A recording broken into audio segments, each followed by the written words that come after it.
Dodecalogue, page 2. Thanks and dedication.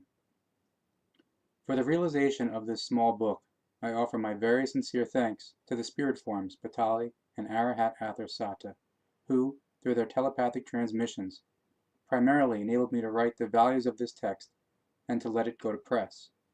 However, my thanks also extend to my lifelong teachers, Svath, Quetzal, Askit, Semyasi, and Ptah, who in loving form looked after me and have instructed me in the great knowledge, in order to thus prepare me for my important and difficult task.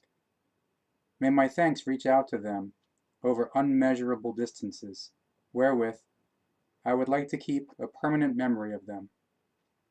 This writing is dedicated to all human beings throughout the entire universal space, without distinction of the race, the skin color, and the evolutive level.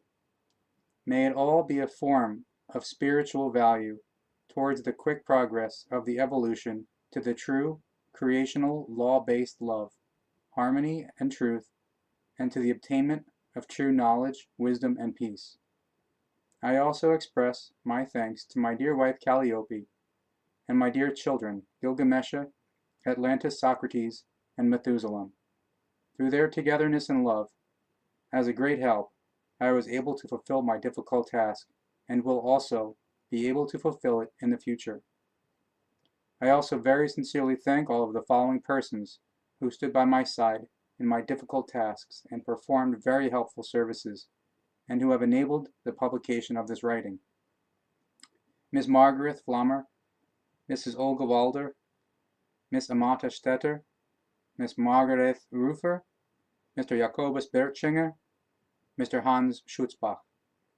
And for the revising and the reprinting of the text, I thank all members of the core group of 49, Engelbert Wächter, Bernadette Brand, Eva Bieri, Maria Wächter, Guido Moosbrugger, Louis Memper, Madeline Brugger, Connie Wächter, Elizabeth Gruber, Slavana Lehman, Freddie Krupf, Brunhilde Coy, Elizabeth Moosbrugger, Philia Stauber, Christina Gasser, Hans Lansendorfer, Edith Beldi, Christian Freiner, Brigitte Keller, Wolfgang Stauber, Barbara Harnisch, Piero Precizzo, Atlant Bieri, Simone Holler, and Andreas Schubiger, as well as Marianne Uhlinger, who had made herself extraordinarily meritorious.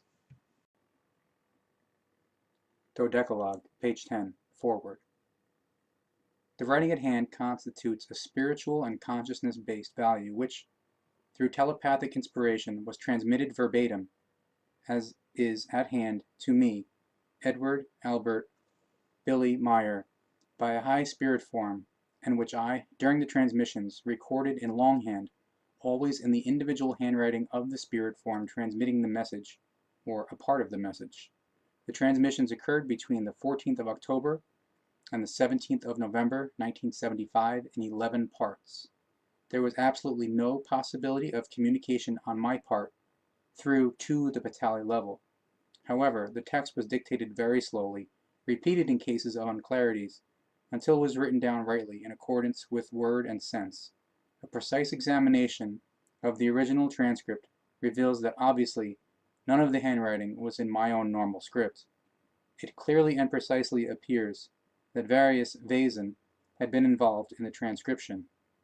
The we spirit form, which conveyed its high cognitions to me, called itself Patali, which explained that it represents an I-we oneness that could proclaim itself in the transmission, if required, as a unity, or just as a part of this form. The text and style of the spiritual messages correspond verbatim with the words reprinted here, without a single letter modification. Likewise, the text and style do not correspond to my own manner of expression. In the writing at hand, the talk is not of God, but of creation.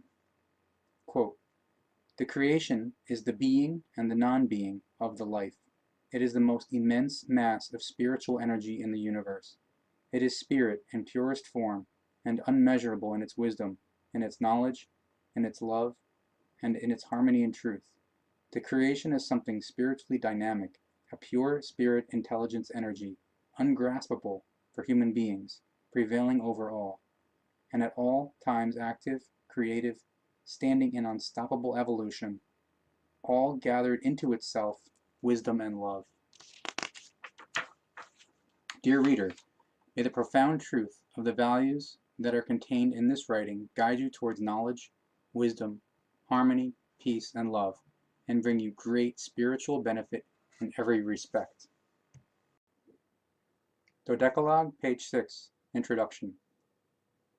With the entry of our solar system into the golden rays of the Aquarian Age, the new era, the earthly humankind will witness an immense upheaval that will stand out ever more apparent before the eyes of the seeing human being.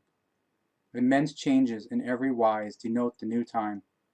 Most notably, in spiritual form, new and further developments appear that will decisively influence the human beings and their entire evolution in the Aquarian Age, and this is also currently already active in a strong form. Increasingly, human beings with marked spiritual consciousness-based capabilities, such as telepathy, telekinesis, teleportation, levitation, etc., are emerging. Human beings with telepathically developed capabilities are increasingly receiving messages and transmissions from high spiritual life forms, through whom immensely great spiritual values and instructions, etc., are transmitted to us.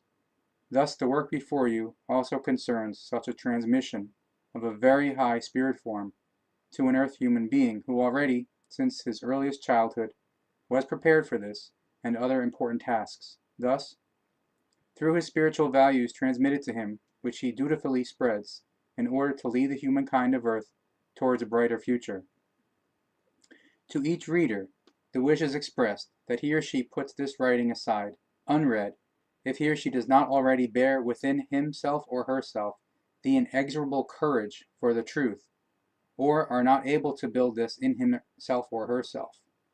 It is not written for perpetual critics, know-it-alls, habitual deniers, cult fanatics, or other negators and bigots, because only the sound and truth-seeking, truth-acknowledging human being is able to comprehend and to recognize the value and the profound truth itself. Here, however, the hope can only be expressed that the wish is followed, so that that which has been recorded is not fraudulently picked to pieces, taken out of context, and distorted in order to derive irrational teachings, falsehoods, and impossibilities and unlogic from it. To whom the knowledge for the activities of the consciousness-based and spiritual and hence creational powers is still closed, he or she must modestly strive from out of his or her intellectual thinking to recognize the truth and to subsequently act according to its value. The more human beings follow the wisdom and truth of the recommendations laid down in this writing, the more likely will the true peace and the true love prevail on earth, and precisely the humankind of earth yearned for this for thousands of years, however in vain up until now, which may now finally change gradually through the truth. On that point, still one word of appeal. Prejudices are at all times unconquerable hindrances and barriers on the path towards the truth. Therefore, dear fellow human being, rid yourself of yours and heed the following words. Always examine everything very accurately and then only trust the good. Dear fellow human being, through the values of this writing, you can only gain good and lose evil, which is why you should memorize the following words of an ancient Indic wisdom. The wise do not lament over things lost, over the deceased, and over the events of the past, but a fool weeps over things that are not worthy of weeping. Thus he or she thereby increases the grief. And that is the difference between wise ones and fools.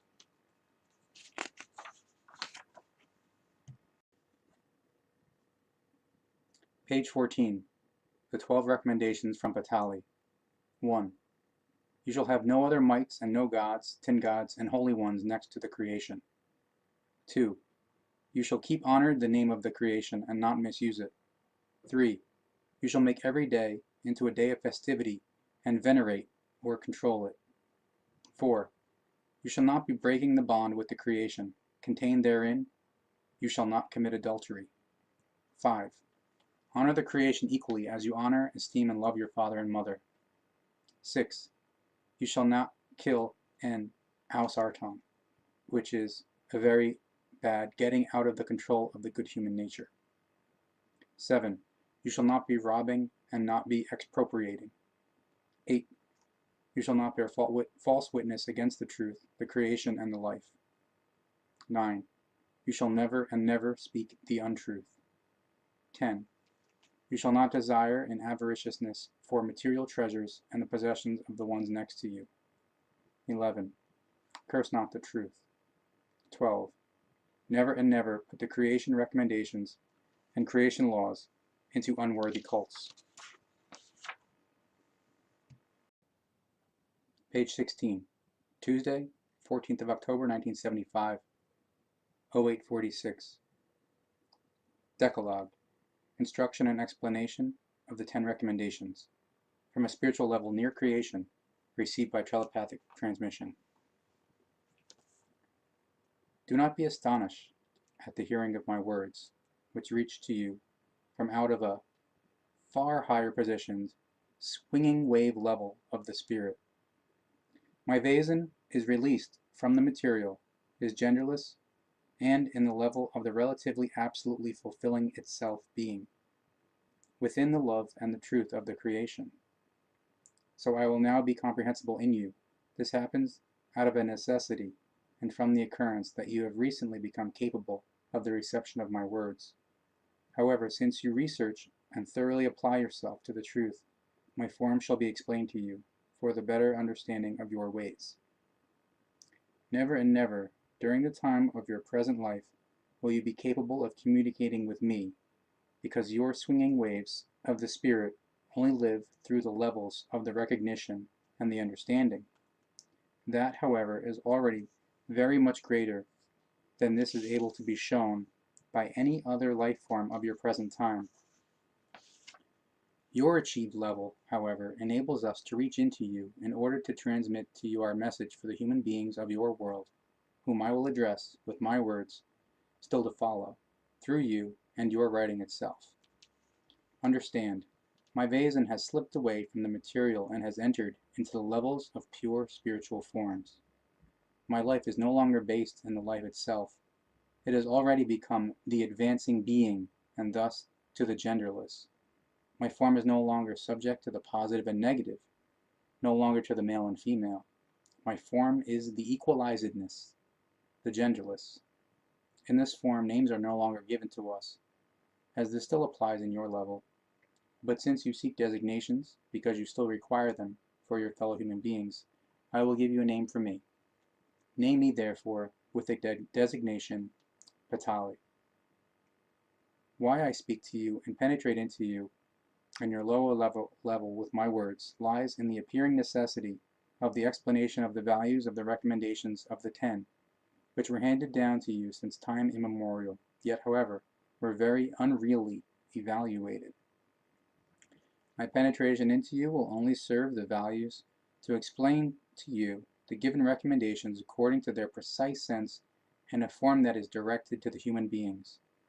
Write them down truly, so in the future they will be of indubitable clarity for the human beings. The instruction of the values of the recommendations of the 10 applies to my task, which I alone have to convey to you. Thus, my penetration into you will only be of short duration, just long enough in order to grant the explanations to you. Afterwards, I will become silent again, and will only then again further initiate you into my instructions when important manifestations necessitate this.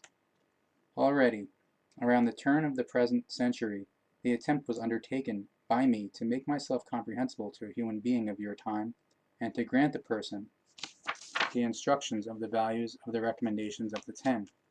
However, the selected format failed miserably, and self-willedly altered and falsified the instructions. Her love of truth was caught up in the belief in her religion, and accordingly she falsified the instructions, into unvalues of her cultish religion. Now, however, through the various values it has become recognizable to us that through the time and instruction, again in a new form, can become fruitfully transmitted through you in a true to the truth form. Our level is conscious that you, in contrast to other and previously sought out human beings, write down every word proffered to you, true to the truth, unfalsified, and true to sense, and likewise, truly further impart it. We became informed in regard to your mission from other levels. Thus we now penetrate into you, through me for a short time, in order to grant you our instructions for the human being, in a form that directly addresses him or her. So then write down my words truly, in your truth-loving sense, and also spread them accordingly. Prior to the clarification of the values of the recommendations of the 10, I still direct the following explanation to the human beings, to whom you shall convey it verbatim. Human being, to you it is given the light and the life, which evermore introduces you into the ways of the truth. Therefore, maintain yourself in this light and in this life, so that you never deviate from your acquired way, which brings you ever nearer to the creation. It is the universal creational love which has brought you thus far, that you have recognized the creation in its never-fading light, and which will bring you to the level where you shall see the creation and the great times. And even if this is still not clearly graspable for your present intellect, thus you will one day see that nevertheless it is so, as I say to you. Therefore also never conduct yourself sedately, rather explore further and deeper than what is revealed to you from life. Therefore never conduct yourself sedately, rather explore further and deeper than what is revealed to you daily from life. Because only in this manner alone can you unfold yourself still more deeply into the truth, if you are not content with what the days bring you. A wanting more, continuous researching and searching, readily bring elements to you that have the brilliancy of the creational love and the truth, and which spring from the knowledge and the power of the creation itself. Therefore, be active in the researching, searching, and following of the creational recommendations and laws, which must be observed in all directions. For behold, when the creation committed its laws and recommendations of the nature, these were determined for all great times. These laws and recommendations given at the time have their validity for all great times, because in them all love within the universal of the creation is revealed in its entire scope. Therefore, you are solely on the right path only when you follow the laws and recommendations of the creation down to the last detail, while you adjust your entire thinking and researching, your searching and recognition, and your entire mode of life to these given laws and recommendations of the creation. You are misguided by falsified and truth-distorted writings. For thousands of years you have strayed on the way of the untruth, and suffer beneath the burden of your confusions imposed upon you. Your writings hand down to you the recommendations and the value of the 10, but yet they speak not from the sense of their inherent truth. So I will explain the recommendations to you. Therefore, you understand their value and sense, and from now on, in every conceivable direction, solely only do what the creation requests of you through these recommendations. Therefore, you shall impress the words spoken to you here very deeply into your innermost commute life, so that in every second of your life you are conscious of whether you act rightly or unrightly in the sense of the creation laws and creation recommendations. If you proceed rightly now, then you will always turn to the creation with a grateful heart or sense. However, if you, in truth, recognize that you have made a misstep, even only in the slightest, thus your honest love for the creation will again and again show that the all-embracing and all-loving creation is real and guides you on the right way. You will recognize that understanding and truth can only be obtained with the creation. Yes, you will again and again be drawn to the creation and its all-embracing love and truth, until you are finally purified of the worldly and material, can show yourself before it in order to one day enter into it itself for all great times in delighted joy and love. Behold, through the creation itself, you shall come to know all, how it has been, how it was, how it is, and how it will one day be when all human beings in all universes will live in the love, the truth, the knowledge, and the wisdom in the being of the creation and the laws and recommendations given by it. I say to you, very much will appear quite strange to you.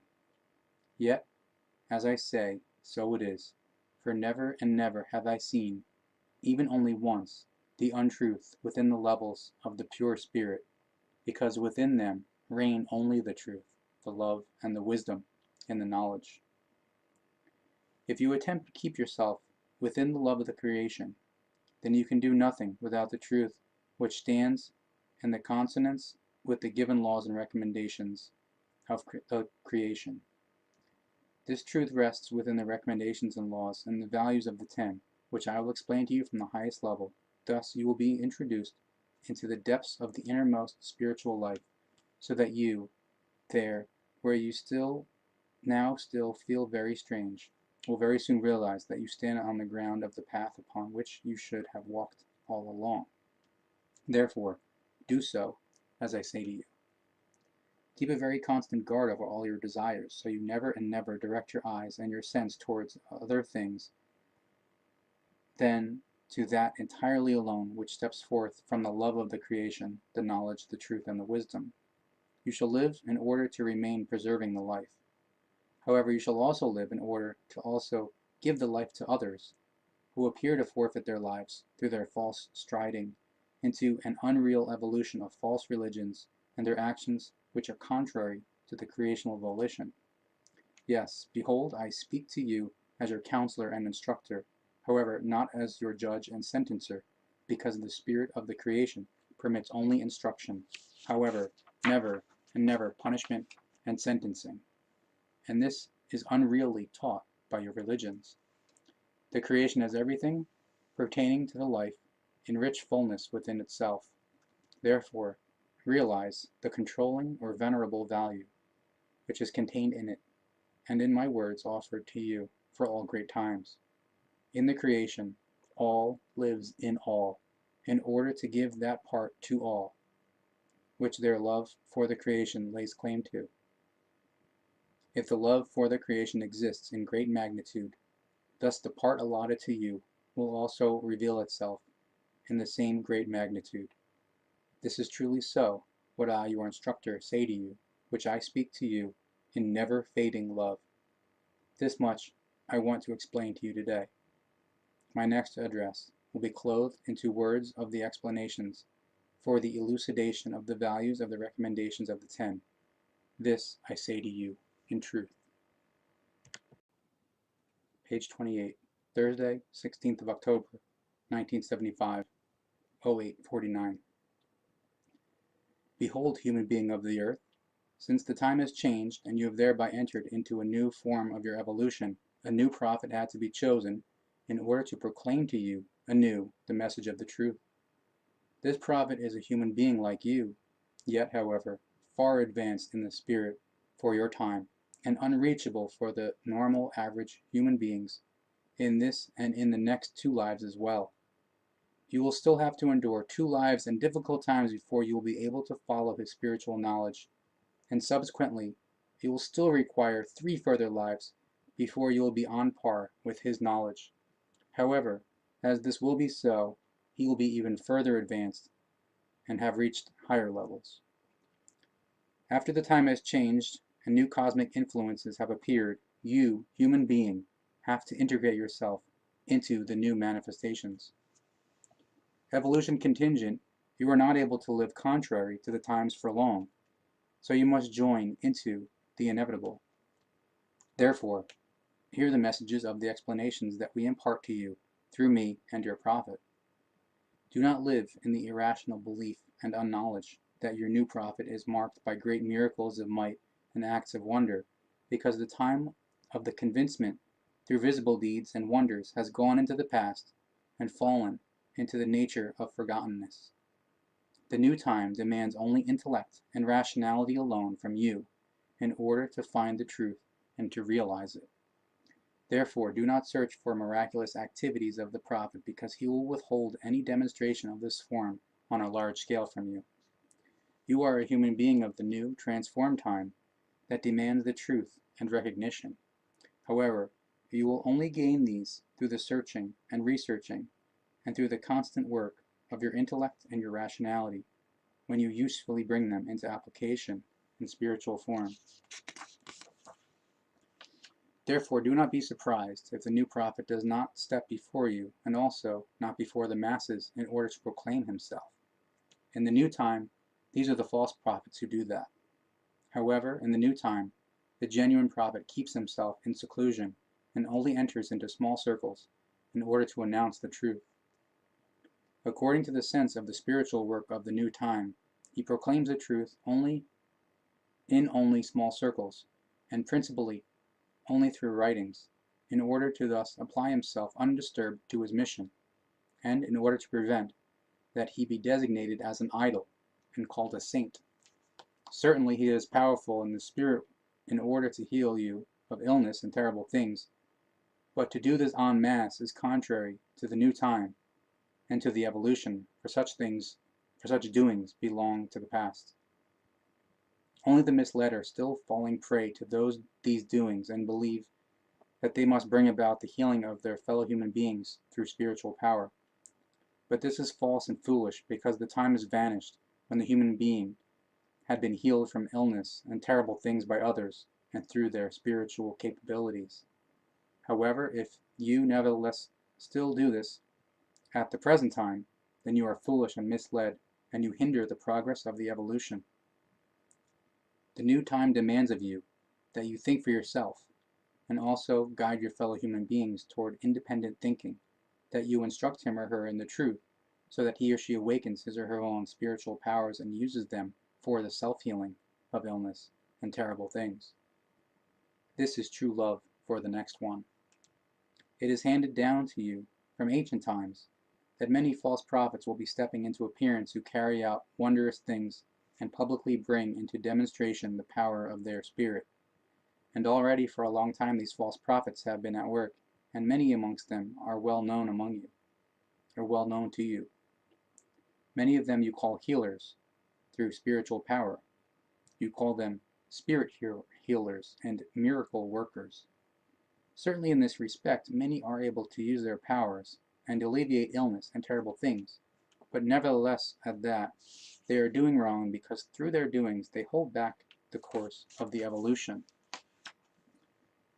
Through their activities of the healings via spiritual power, they continue to stoke the irrational beliefs in the cultish religions on one hand. On the other, however, they hold back the course of the evolution, because through their doings they prevent the fellow human beings from the searching and researching for the truth. Because if a human being is physically healthy and without pains, then he or she lives only for their ideals and worldly ideas, and thus he or she never learns to heal themselves of illness and terrible things by their finding of the truth through their searching and researching and recognizing their own spiritual powers.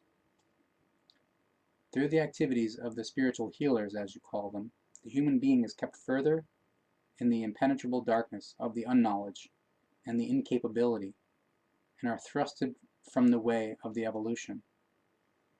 However, if you want to commit to the way of the evolution, then you must no longer be active in spiritual healing, but rather you must bring to use this evolved spiritual power only for yourself. If you want to commit to the way of the evolution correctly, then refrain from these actions and act according to the requirements of the new time. However, these demand of you that you instruct your fellow human being in the truth, so that he or she recognizes his or her spiritual capabilities and powers, and uses them for himself or herself. The evolution of the new time demands of you that you make your spiritual powers usable only for yourself in order to push yourself forward in your evolution. It is your duty, however, not to influence your fellow human beings through your own spiritual powers with respect to a healing of an illness, but rather to instruct them in their own spiritual capabilities and powers, so they can free themselves from their afflictions and terrible things. The new time demands the evolution of every individual, which, however, cannot occur when you helpfully stand by them only in illness and terrible things. However, if you nevertheless do this, then you commit a felonious act against the progress of the evolution, for through your doings you hold back all spiritual evolution of your fellow human beings. Thus you make yourself guilty for the misery of the unknowledge and the delusional leading, for the lies and the deception. Human being, heed these factors with the necessary understanding and consider everything in the value of the necessity. Behold, human being of the earth, since the time has changed and a new prophet is chosen for you, we can, through me and him, also give to you what you long for. You search for peace, love, stillness, and truth, for wisdom and for knowledge. And this shall thus happen as you wish, if you want to be comprehending and assimilate our message into yourself. The creation itself will be that which will introduce you to the secrets of the innermost spiritual life. Yet you require the help and the instruction which we want to give you through the explanations of the values of the recommendations of the 10, which are handed down to you under the designation 10 recommendations. However, whose sense and explanations are strange to you, and which were falsely and unreally offered to you for thousands of years. So hear now as we, through me and your new prophet, instruct you. You shall love and honor the creation, the origin of your existence that reveals itself to you in all things perceivable to you, and in all laws and recommendations of the nature, with all the understanding, recognition, and fine spiritual perceiving of your intellect, your rationality, and your feelings. You shall never ever have anything within you other than only the one alone, to love, to honor the creation, and to practice accountability for its laws and recommendations in the sense of the evolution to their relative absolute fulfillment, and to follow them. If you do this in the right trustfulness, then you have recognized all laws and recommendations in the right light. It will then be an easy matter for you to fulfill each one of these laws and recommendations down to the smallest. Then see, through every law and recommendation, the creation expresses the same desire, and yet the majority of human beings on earth, of the earth, act against its determinations. Why so? Because they do not establish all their love in the right conduct of love. The school of the life is foreign to most of the human beings, because almost everyone thinks only of themselves, and thereby most fail their life purpose, which, however, is none other than love, and honor the creation, follow its given laws and recommendations, and follow its guidelines and pursue the path of the evolution towards the highest level. So we will now decipher, in sequence, the recommendations of the 10 to you, which you know, but which are nevertheless foreign to you. And you shall see from them, again and again, only the love of the creation, which helps you, again and again, on the way towards it. Page 38, Decalogue, first recommendation. You shall have no other mites, and no gods, tin gods, and holy ones next to the creation. That is the first recommendation, according to which you have to arrange your requirements of life. You shall at any one time, at any one moment, be conscious of what you yourself have to uphold. In any one situation of life, whichever kind of circumstances surround you, you shall know that the creation is the only power that advisingly and helpingly stands by your side at all times. You shall know that it never and never is that which often and often brings the oppressive hardship to you, because you always attract hardship and misery and everything else yourself. This is the way of the evolution by which you strengthen yourself, and through which you gather knowledge, love, and wisdom in truth. You shall know that you alone determine the direction of your life, that you, however, through the unending love of the creation, are getting hold of all powers which you require on the way of your evolution towards the relative absolute fulfillment. These are powers given to you and worked out by you and come from the creation, next to which no other might exists, neither in the good nor in the evil. Good and evil are only created by the human being through his or her thoughts, and through the thus released powers whereby he or she forms new mights. These human-created mights, however, are not created in creational love and in permanent form, so therefore they are contrary to the laws and recommendations of the creation. Gods are human life forms, created by the creation, like you. Tin gods are cult objects, made by human beings, out of any materials of coarse material substance. However, both of them are not the creation, nor ever its substitute, but rather only forms created by it, or through human beings, which are subordinate to all of the laws and recommendations of the creation, just as you and we. Thereby, it is clearly deciphered. The creation alone is real power, might, and creation of all. It alone is due the love and honor of its own creations, and next to it, no other might is existing. However, neither gods, or tin gods, or saints, and images of saints, which could take over as its substitute, or even take on its position itself. The creation permits you to make all expenditures that are necessary for the preservation and evolution of your life. However, it does not permit any other mights next to itself, thus also no gods, tin gods, saints, and images of saints. Everything next to it that is worshipped or even prayed to means polytheism and cultish religion, heathenism, and is foreign to every veneration of creation. This recommendation lies anchored in the nature through the creation itself, as also all other recommendations. And this first offered recommendation emphatically says, "You shall have no other mights or gods and tin gods or holy ones and images of holy ones next to the creation." Therefore, if you long for this or that which your sense can realize and wishes to realize, then examine beforehand. Is the same of creational origin?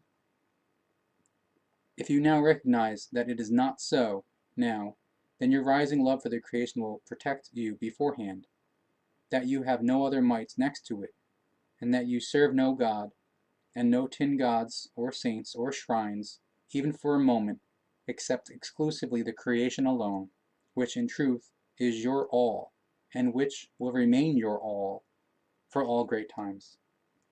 Behold, human being of the earth, in this manner the innermost spiritual value of the first recommendation given by the creation is taken in. You see and know it now, what you have to do. Therefore, you have to consent to no temptation.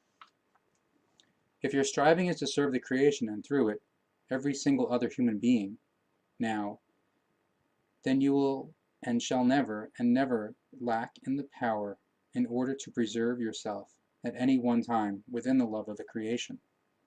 If you are, however, within the love of the creation at all times, so these words of the instruction spoken to you are also always controlling or venerable to you, and they shall remain controlling to you. Therefore, you become similar to the creation, and after the fulfillment of your evolution, enter into it. This is also the purpose of the recommendations given to you by the creation. How many thousands and millions and billions of human beings of the earth know the laws and recommendations given by the creation as such, and yet heedlessly pass them by? What is the consequence of this? The unbelief and belief, and the deluded belief, and the cultish, unreal religions which fester through the entire humankind of the earth. Even there where the truth from and within the creation is announced, little true knowledge and wisdom and love is to be found. because for most of the human beings willing to serve the creation, next to the knowledge about the creation, there is still a god, a tin god, or a saint, or a shrine, which the same is thus nevertheless served, although often unconsciously. Many, however, want to be knowing, but in truth are without noteworthy knowledge. Through their professional education, they believe themselves to be more capable as proclaimers of the truth and prophets than those who have not enjoyed such schooling.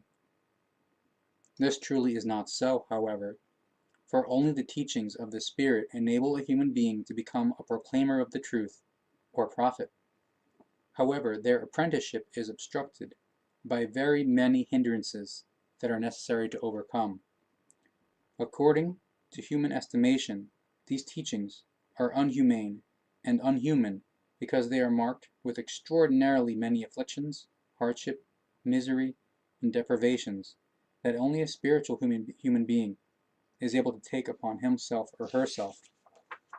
Not, however, a human being whose senses are caught up in the material intellect.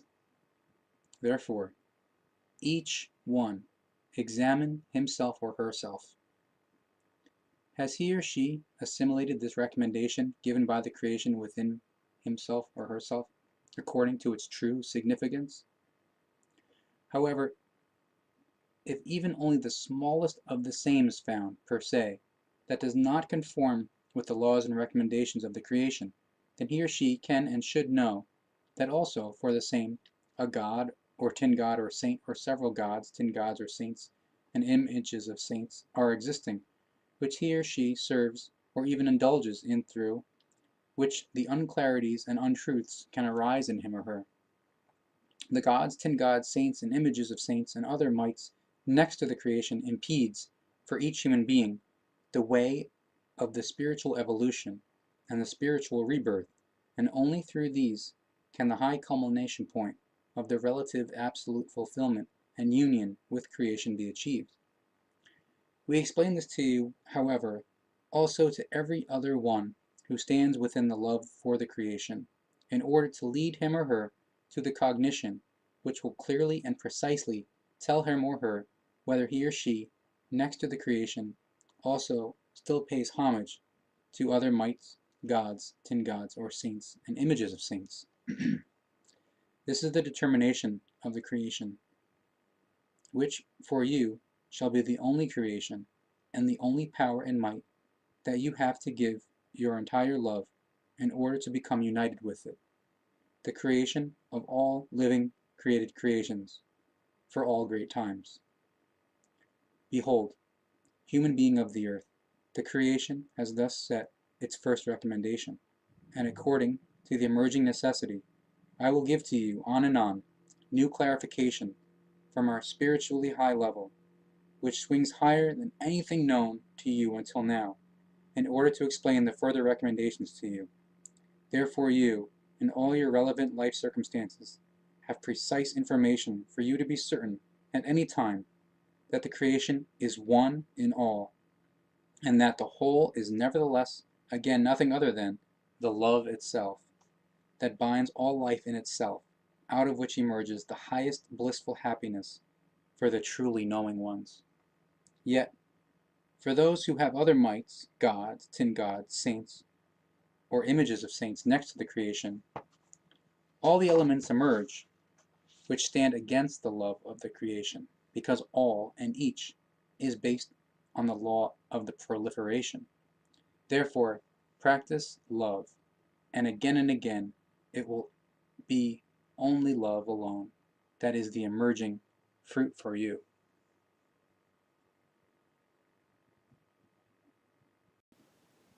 Page 62, Monday, 27th of October 1975, 08:11. Third recommendation. Hear, human being of the earth, what I reveal to you, because you shall now be instructed in the third recommendation that reads, you shall make every day into a day of festivity, and venerate or control it. Behold, in order that you become liberated from all lowly temptations, each day shall be a day of festivity for you. Therefore, that you do not evade all work, for daily work applies to you, for the preservation of your physical body and all life forms dependent upon you. Daily activity applies also for the creation in spiritual power form, through which all its creations are ensured in their existence. As you have therefore created special days of festivity, which you name Sundays, this does not mean that you shall neglect the duty of the required activities on these days. The recommendation solely says that for the entire duration of your lifetime you shall withdraw yourself from all those activities that are not conforming with the laws and recommendations of the creation. If you busy yourself in something that stands outside the realm of the creational love, thus you desecrate the day in which you stand. You lose the control over it, through which you commit an offense against this recommendation. Every single day is a day of festivity and a day of joy for you, which you must maintain in the love of the creation, because every day is controlled or venerated also by the creation, for it must always be directly near every life form, because only in this manner all creations remain preserved.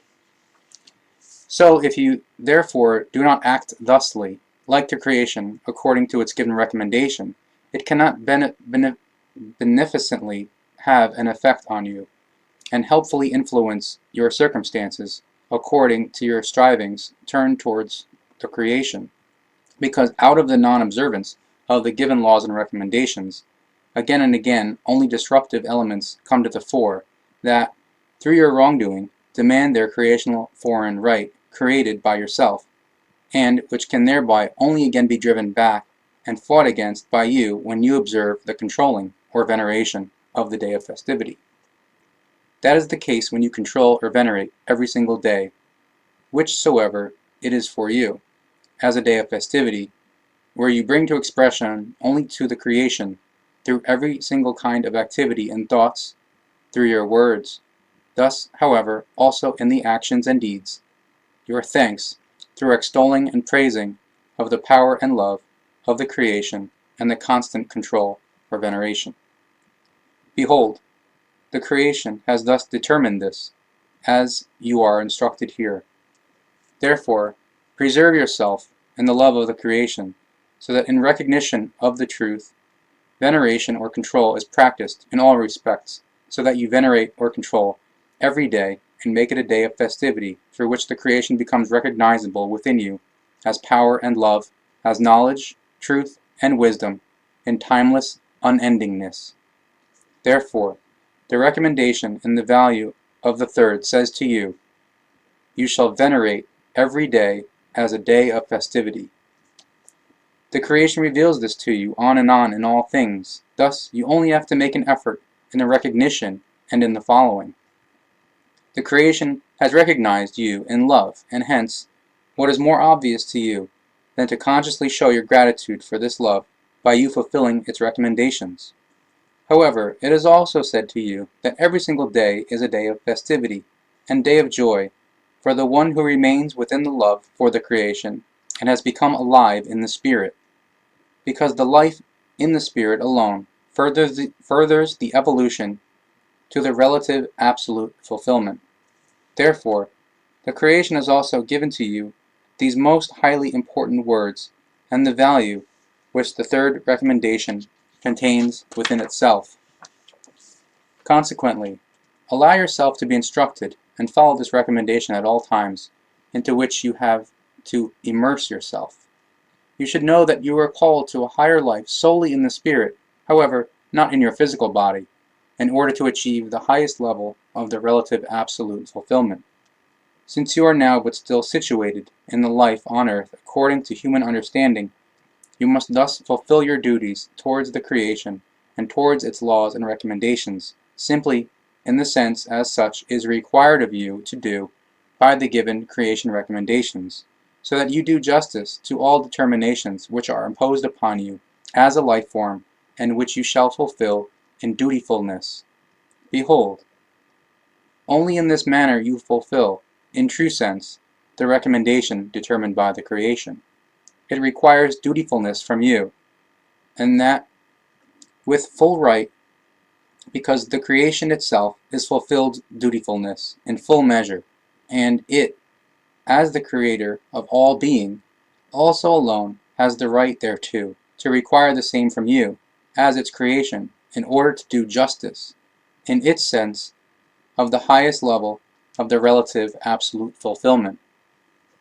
The one who follows the desire of the creation is simply the one who, evermore, according to how the dutifulness reveals itself in him or her, further develops himself or herself spiritually, in quick progression, thus greater, more important, and more extensive tasks, in an evolution-based manner, become directed to him or her. However, the one who closes himself or herself to the desires of the creation remains standing in the way of his or her progress, is cumbersomely laden by multiple burdens and lives in spiritual or consciousness-based impenetrable darkness, until such time that he or she becomes willing to research, to recognize, and to follow the creation recommendations and creation laws. It is also, likewise, in the material life, however, with a considerable value of difference. A human being standing in the service of another human being must, at all times, be a loyal and devoted servant to his or her master or superior, even if the demanding master desires an unjustness from him or her that brings disadvantage to the fellow human beings.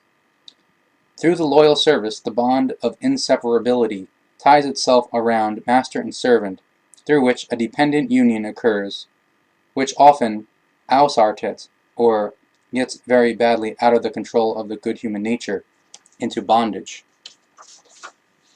This, however, is not so with the creation, because it does not desire from you to serve it, but rather to be conscious that you are a part piece of itself, that it has created solely in order to relatively, absolutely fulfill itself through you within it.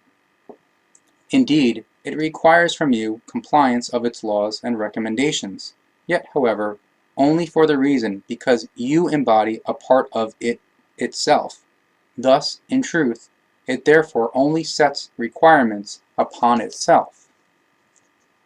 Despite that, however, it does not wish that you serve it and be subservient in submissiveness, but rather that you, autonomously and yourself, in love, truth, knowledge, and wisdom, consciously follow all of its given laws and recommendations as an absolutely free life form.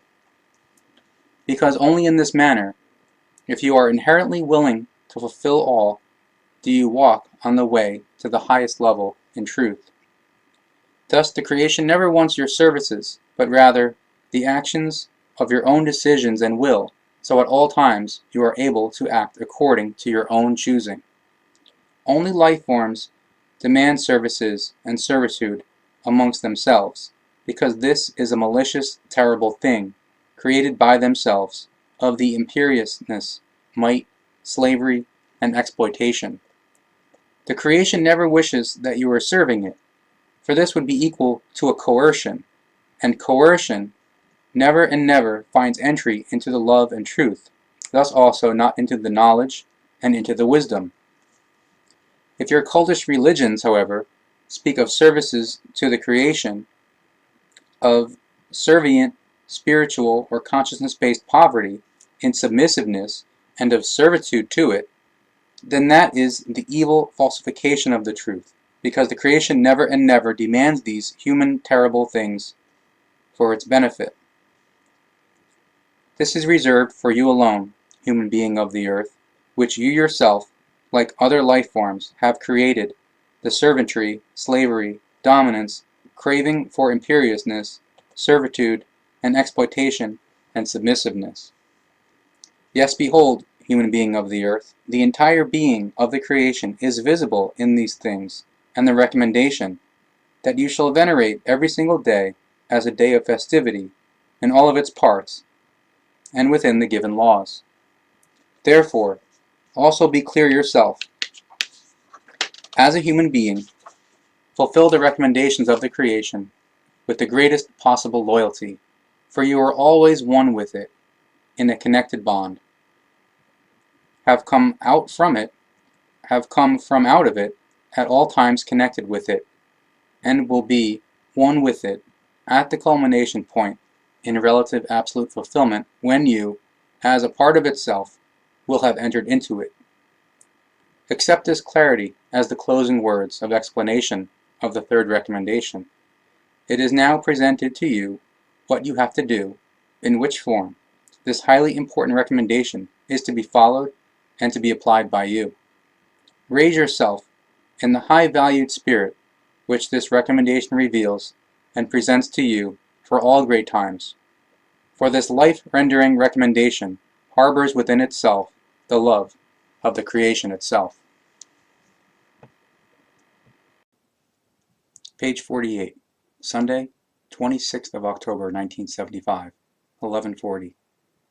Second recommendation. I greet you in the vason of our we and our love. It will be this which will flow to you in order to grant further instruction to you in the values of the recommendations of the 10. So receive then what we give you in obligation towards the creation and its laws and recommendations, in order to convey it to all those who have become loving, seeking, and recognizing of the truth.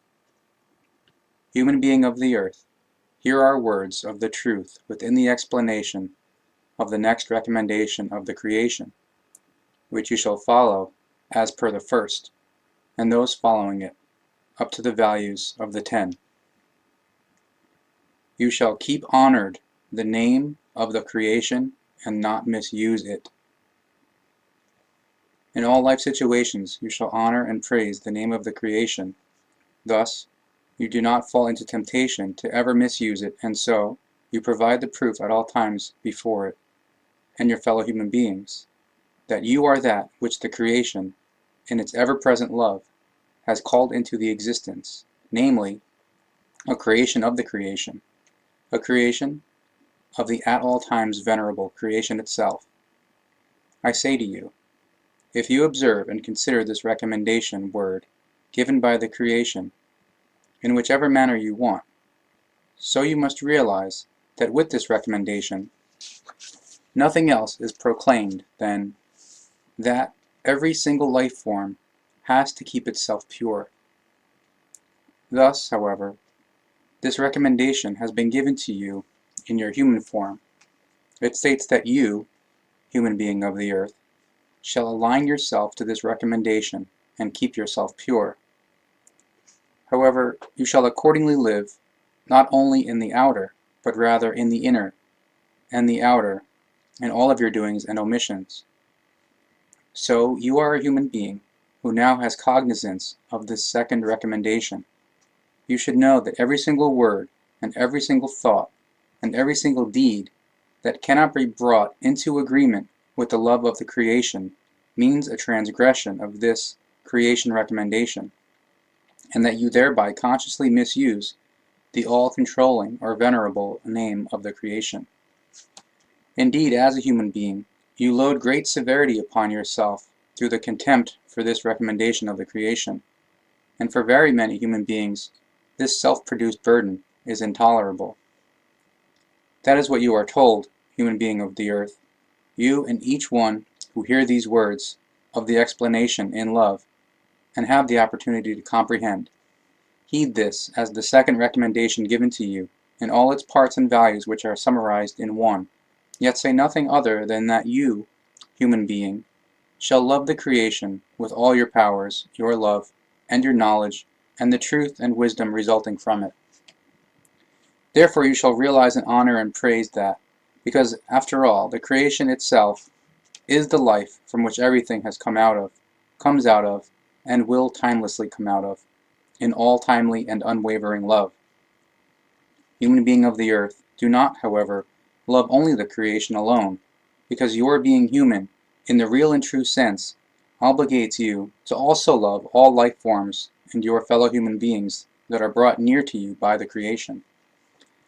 Thereby, it is not of importance whether these are near you spiritually or physically or otherwise, because all and everything exists in the one life of the being, and there is no difference in kind and form and in other things, because all is originated from the life of the creation, out of the self-created love of the creation itself, from which all has come out of, comes out of, and will still come out of in the future. Hence, if you fulfill your duty in the right love diligence, thus you also fulfill this recommendation given from the creation, and you will never misuse its name, but rather, through your love approach, you will control or venerate the same, on and on, so that the intervention of all impenetrable darkness out of your own, and also from outside powers, are taken from you through the controlling of the name of creation for all great times in space and time, and also in its paralyzation. For you stand and walk in the light of the all-loving creation in which nothing is able to exist that has not gone into fulfillment, and will be existent from it and through it, and that is not permeated by this second recommendation. Therefore, you who knows to love the creation, do what this recommendation desires of you.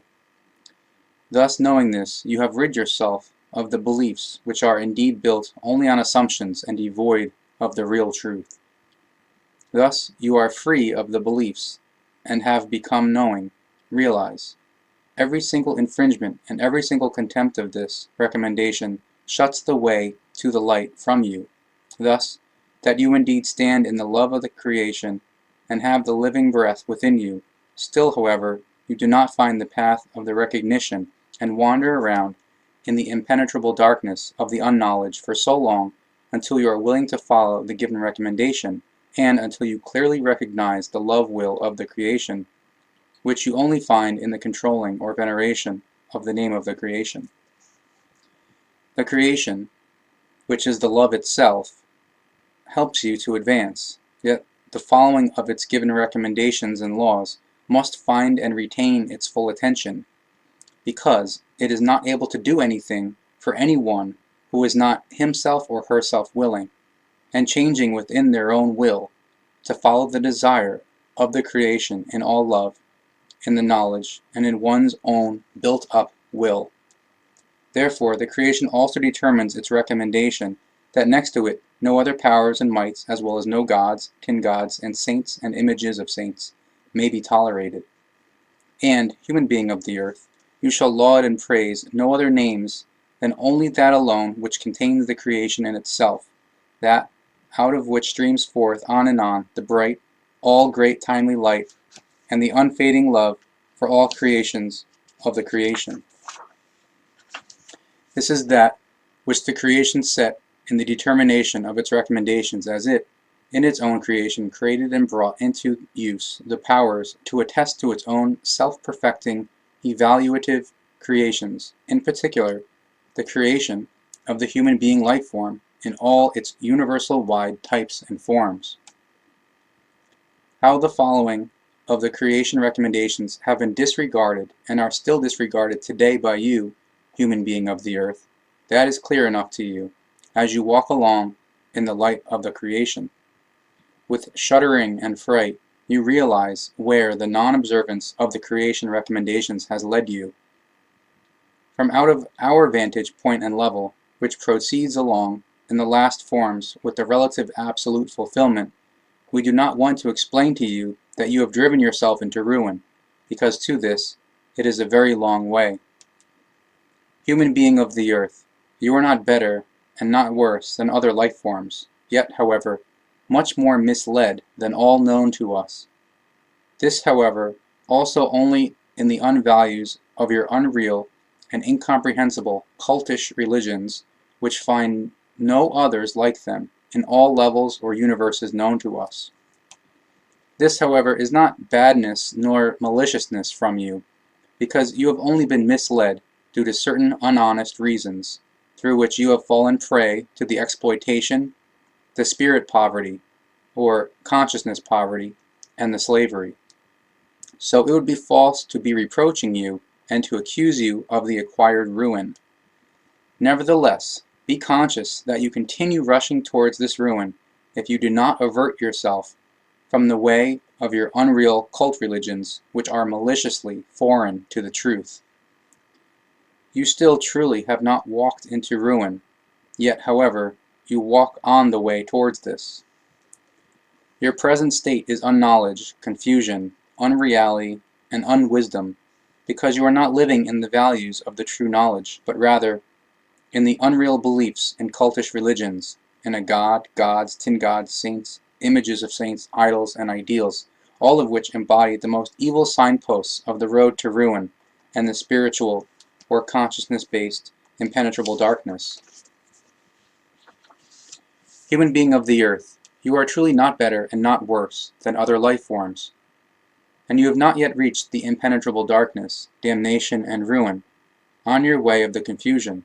Therefore, it is life essential for you, who have now recognized this, since you have the opportunity to hear the words of the love and the truth, that you accept these words within yourself, not as the beliefs, but rather in pure knowledge, in order to thus join and enter into the conduct of love, that provides and enlivens all with the power which fulfills the recommendations of the creation in their actuality down to the smallest. Therefore, the light of the creation spreads itself evermore in order to displace the impenetrable darkness which is able to permeate and cast its spell over all. For where there is light, the impenetrable darkness must give way, a fact that you are also able to recognize in the nature as a visible truth. Also, in spiritual form, the light is the creation of everything, and the creation alone is the light which gives its love to you on, in order to use the same as a means and to change yourself into the light of its love. This is the purpose of the second recommendation given to you. Thus, you now know what you have to do in this manner, namely, that you shall love only the creation, which reveals itself to you in all, also in your fellow human beings, and in all other life forms. It alone, the creation, you shall love, honor, esteem, and praise. Therefore, you do not desecrate, or let fall out of control, its name. However, as you love, honor, esteem, and praise the ones next to you, and all other existing, visible and invisible, coarse and fine material life forms, so you therefore follow the laws and recommendations of the creation itself, for it is permanent in all. However, the creation desires of you to follow these laws and recommendations, you who have recognized it in its all-delightful love. Hence, the truth will be in you that the creation is the absolute self and the absolute being, the light that has within its love its full creation power for all great times and spaces. The creation itself reveals that to you, with all belonging to it, for you are, like all, one of its creations, which has been called into existence through its all-embracing love, if only you want to recognize and acknowledge this. Human being of the earth, hear my words, which I, again and again, call out to you anew. Turn yourself towards the creation, which has bestowed to you its love for all great times. Recognize its being, through which the following of its recommendations and laws ensures you the highest blissful happiness. This is in truthliness so, as I instruct you. Therefore do not believe, but be knowing, and do as the creation desires from you, so that you may again enter into that power from which you have once come out of, in order to form and to perfect yourself in knowledge, love, truth, and wisdom, in order, through your return into the being of the power itself, in absolutely full development, to perfect the creation itself. You have thus far circulated through many millions of earth years, evolved and educated yourself in the true knowledge. Yet, however, you have suddenly gone into the confusion, driven by irrational teachings offered to you. So you now have to walk the way anew, which leads to the culmination point, and not to the ruin. The culmination point that is deemed for you as the only one to strive for, the becoming one with the creation in all-embracing love. For a long time you have disregarded the true love of the creation, and so you had to be led up higher very slowly, step by step, until individual ones were brought so far that they, with still unclear yet already searching and inquiring glimpses, we're in a position to realize that the creation alone is the love itself which can liberate you, human being of the earth, from all your erroneous assumptions. Therefore, we call out to you again and again. It is only the love alone which is able to liberate you from the yoke of the spiritual or consciousness-based impenetrable darkness. Recognize this, human beings of the earth, and understand that you require the prophets. Recognize and know that these are very rare, however, and at present, only one life form like you is able to hold this role, through which whom we are able to convey and to grant our messages and instructions to you.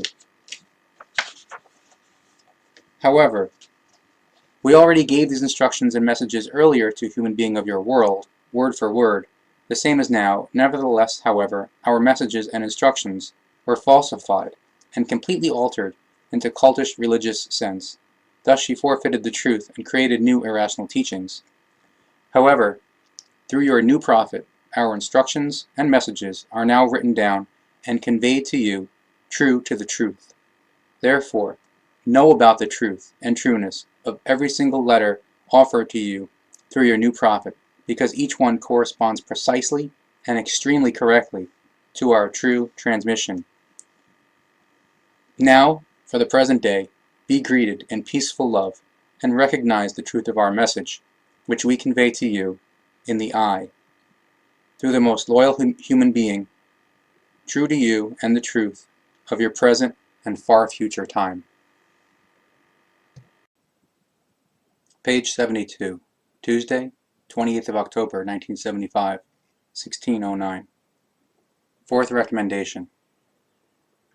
Behold, human being of the earth, the next following recommendation is clothed in the value of the not to be broken bond, and it is explained to you with these words, which then are the determination of the creation. You shall not be breaking the bond with the creation. Purely and modestly you shall live in the bond with the creation, so you become always more similar to it. Everything spiritual given to you within this recommendation, you only find through the following of this recommendation. Behold, human being, now as an intellect-based mature form, you may, in spiritual or consciousness-based respect, see the consequences which adhere to you out of the non-following of this recommendation in uncountable forms, until your last hour of life, and cause you terrifying hours of the change from this side to the other side. These are the consequences of the breaking of the bond with the creation, through which you have left aside the following of the recommendations. Therefore you shall not be breaking the bond with the creation. This bond with it, however, is a bond of the marriage, so it also means, you shall not commit adultery. This bond of marriage, however, means to you that you live as one with the creation. That is to say, that two powers are working within one another, and thereby are one in all their activities, doings, transforming, and deeds. This means marriage in true value. However, if you do not strive to keep to this recommendation-based bond with the creation, which is to you the second and at the same time the first power, then you will be adulterous, and your desire within you for the creation, its love, its knowledge, its truth, and wisdom dwindles away uncontrollably. A small shadow, and be it still so unrecognizable for you, embodies, in the non-following of a tiniest of a given recommendation, a sign of the unchasteness that must be eliminated from you for all times. In all of nature, the unending love of the creation reveals itself to you in order to be a visible and recognizable way for you, whose following leads to the recognition and compliance with the given recommendations. In all things, the creation sets an example of its purity here, in the nature visible to you, in order to manifest to you in which form you have to follow the recommendations. Never and never has the creation itself contravened any of its own recommendations, even though it also needs the further relative absolute fulfillment, and just as each and all was and is exposed to temptations, and so on and on. Also it, the creation, often and often lay immersed in profound pain as it was created by the creation and was set on its own. Also, the way of its own evolution was given to it in order to evolve itself in its inner life sense. However, the recommendation of the marriage bond, which was inherent in it to the creation, awakened within it the power of the following in order to preserve itself in fulfillment of this recommendation. Human being of the earth, hence you as well, fulfill the recommendation given to you always, again and again, and consider that the creation also has to achieve the following of the same recommendations, through which it solely is able to enliven its existence towards the true existence. Hence, you recognize that all laws and recommendations, all uniformly and all universally, equally have their validity, in the small as in the great, without distinction in the kind of life form. So you, as a human being, have to live by distinct laws and recommendations of the creation in the small, so the creation also has to live by the same recommendations of the creation in the great. Behold, through this you will be conscious that the creation never and never demands anything from you that is also not incumbent upon it, and which is not incumbent upon it in a self-determination based manner. For this reason, it has made its determinations into venerable or controlling recommendations, so they, through this form, become understandable to its creations, and thus they show them the way to the evolution. And solely through the following of these recommendations, you obtain the spiritual life power through which you already nip every temptation in the bud. Yet what is a temptation for you, human being of the earth? But truly nothing other than a spiritual or consciousness-based, impenetrable darkness approaching you, which you, through your unintellect, thereby call into life and develop into an evil might, by you spiritlessly devoting yourself solely to material and worldly values, joys, vices, and hardships in multiple forms. And this spiritual or consciousness-based impenetrable darkness lives and reigns within you for so long until even the smallest, and to you, seemingly most unimportant part belonging to it is removed from you. For this reason, the creation itself gives to you the determinations of the laws and recommendations which, once you become heedful, are able to recognize in the nature, thus you allow them to become your boon. Behold, just as the creation itself has subordinated and aligned itself to these laws and recommendations, so you must also do this in all truliness. Therefore also heed in recognition and following of this recommendation, you shall not commit adultery. This is a love exhortation given to you, which shall allow you to recognize that you must not live for your transitory body and the transitory world alone, but rather, in first and last power, for that level which the creation itself is, where the all great, timely, and lasting union in the absolutely full development takes place. Therefore rejoice in your senses that you, through the all-timely endless love of the creation, through us by way of me, and through your prophet of the truth, receive the word of the explanation and the word of the instruction of the values of the recommendations of the 10, through which you, again and again, are able to recognize that the creation, in the existence of all great times, reveals its all-exhilarating love to all its creations, often and often anew, in a variety of ways, thus also through us and your prophet. For this reason, consider the love of the creation at all times, so that your thoughts directed towards it become a protective wall for you, which lastingly shuts you off from all that which often and often encourages you to act in the infringement and contempt of these recommendations given to you in finely laid out, well thought out, and in bold temptations.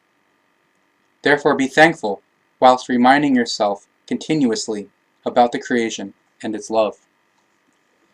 Thereby, in your greatest anxiety, and also in a forlornness,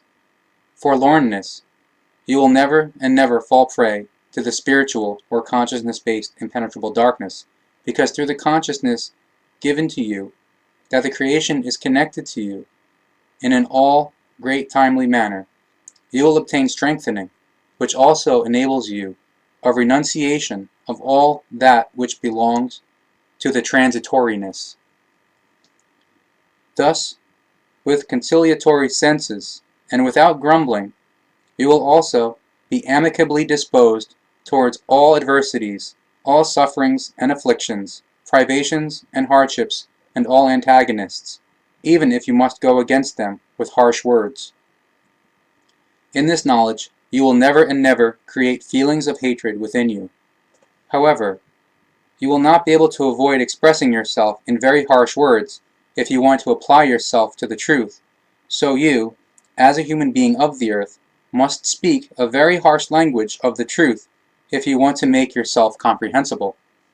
However, this applies to you as well as to the ones next to you. You still require this harsh language, because only in your very distant future will it become subject to a change of the leveling out and the gentleness. Then, when you, human being of the earth, have found the state of the recognition and acknowledgement of the truth. However, you are still not ready and require a harsh language for the instruction of the truth, so that through it you may finally understand and recognize the values of the recommendations of the 10 and their following. Behold, human being of the earth, if you consider all of this, so must your senses swell up in wistfulness for the truth and proceed into the truth itself. The love for the truth will transform itself within you into a desire for the creation, and then you will do nothing more other than to only love the creation in fulfillment of its laws and recommendations. Thus you will never be adulterous again. Behold, this alone is also the only right approach.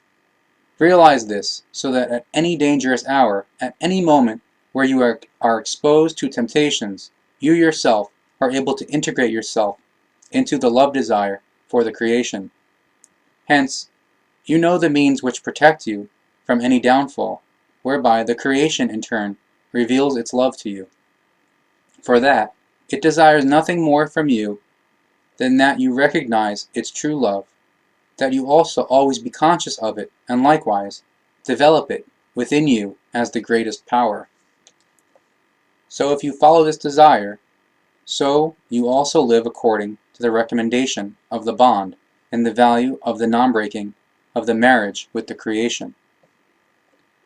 An oppressive problem weighs upon you, human being of the earth, in regard to this recommendation which is handed down to you in false interpretation and explanation.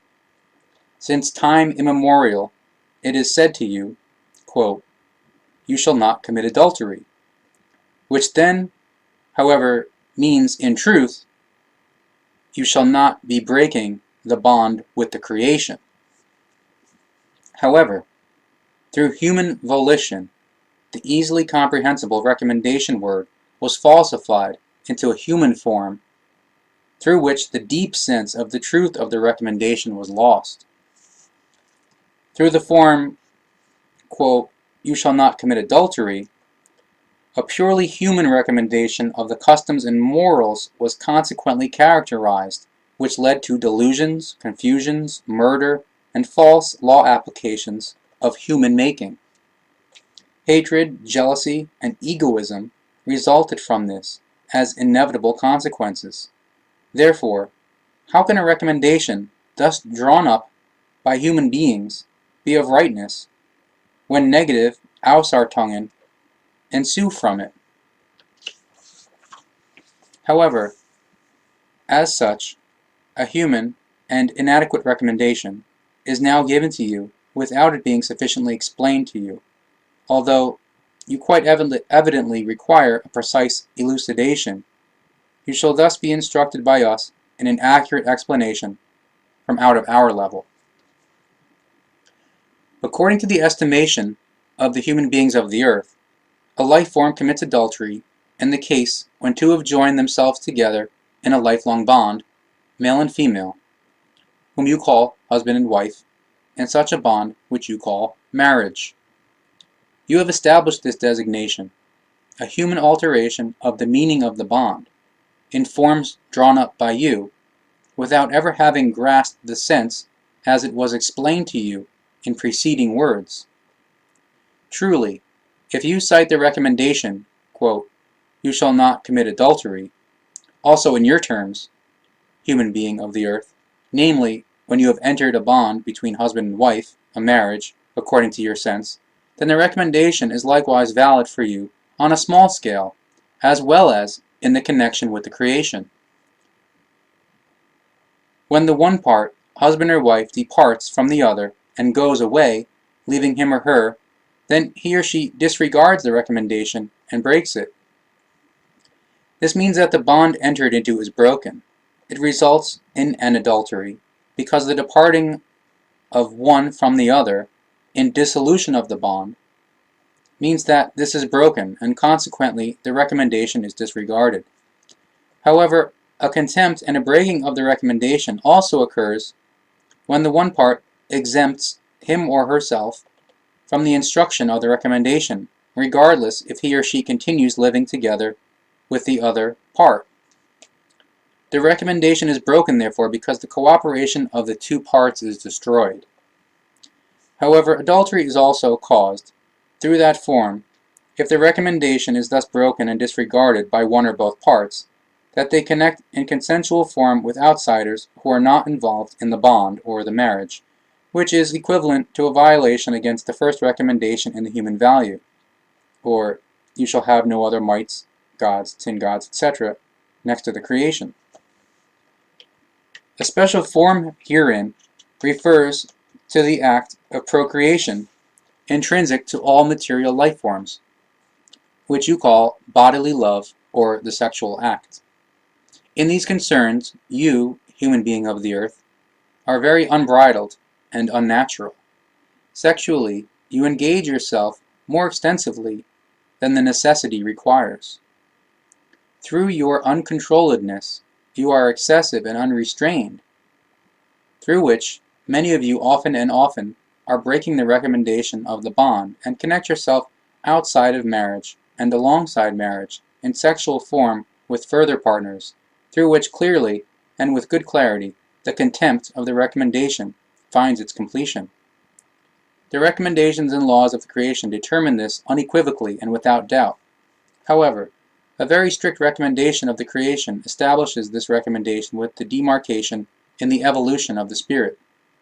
Never and never will the value of the recommendation then be compromised, disregarded, or broken, if the act, within and relationship outside of marriage, and of relationship alongside marriage, in universal, honest love, serves towards the evolution of the spirit, and thereby the fulfillment of the given recommendation itself, and all further recommendations and laws. This, however, excludes all those concerns and furtherances which arrange themselves within Ausartungen, of the lust, the desire, the vice, and the addiction. The procreative act is depicted in the spiritual as plus, plus, plus.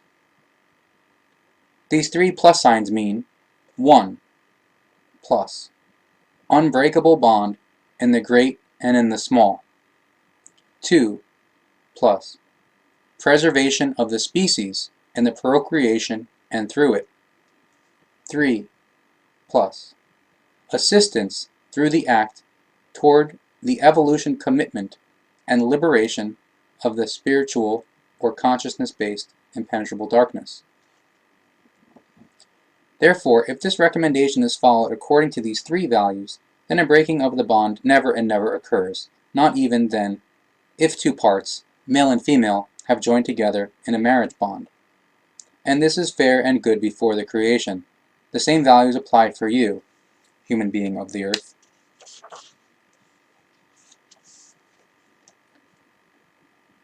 Wednesday, 29th of October, 1975, 1302. The creation also gives you, human being of the earth, the necessary celestial bread. So heed that what I, out of the we, have to instruct you about this. So your desire to keep yourself pure finds fulfillment. For this reason, however, the values of the recommendations of the 10 are also given to you as a whole, because through creational resolution, everything is contained in them for you, which applies to you in determination. Therefore, now act only accordingly to what is given to you through the explanations and instructions of the values of the recommendations of the 10. Thus, the growth of the spiritual or consciousness-based cognition will make itself recognizable within you in the form of the desire for love. But now, a further recommendation shall be explained to you, the fifth, which you know as, you shall honor and esteem and love your father and mother, which then, however, means in truth.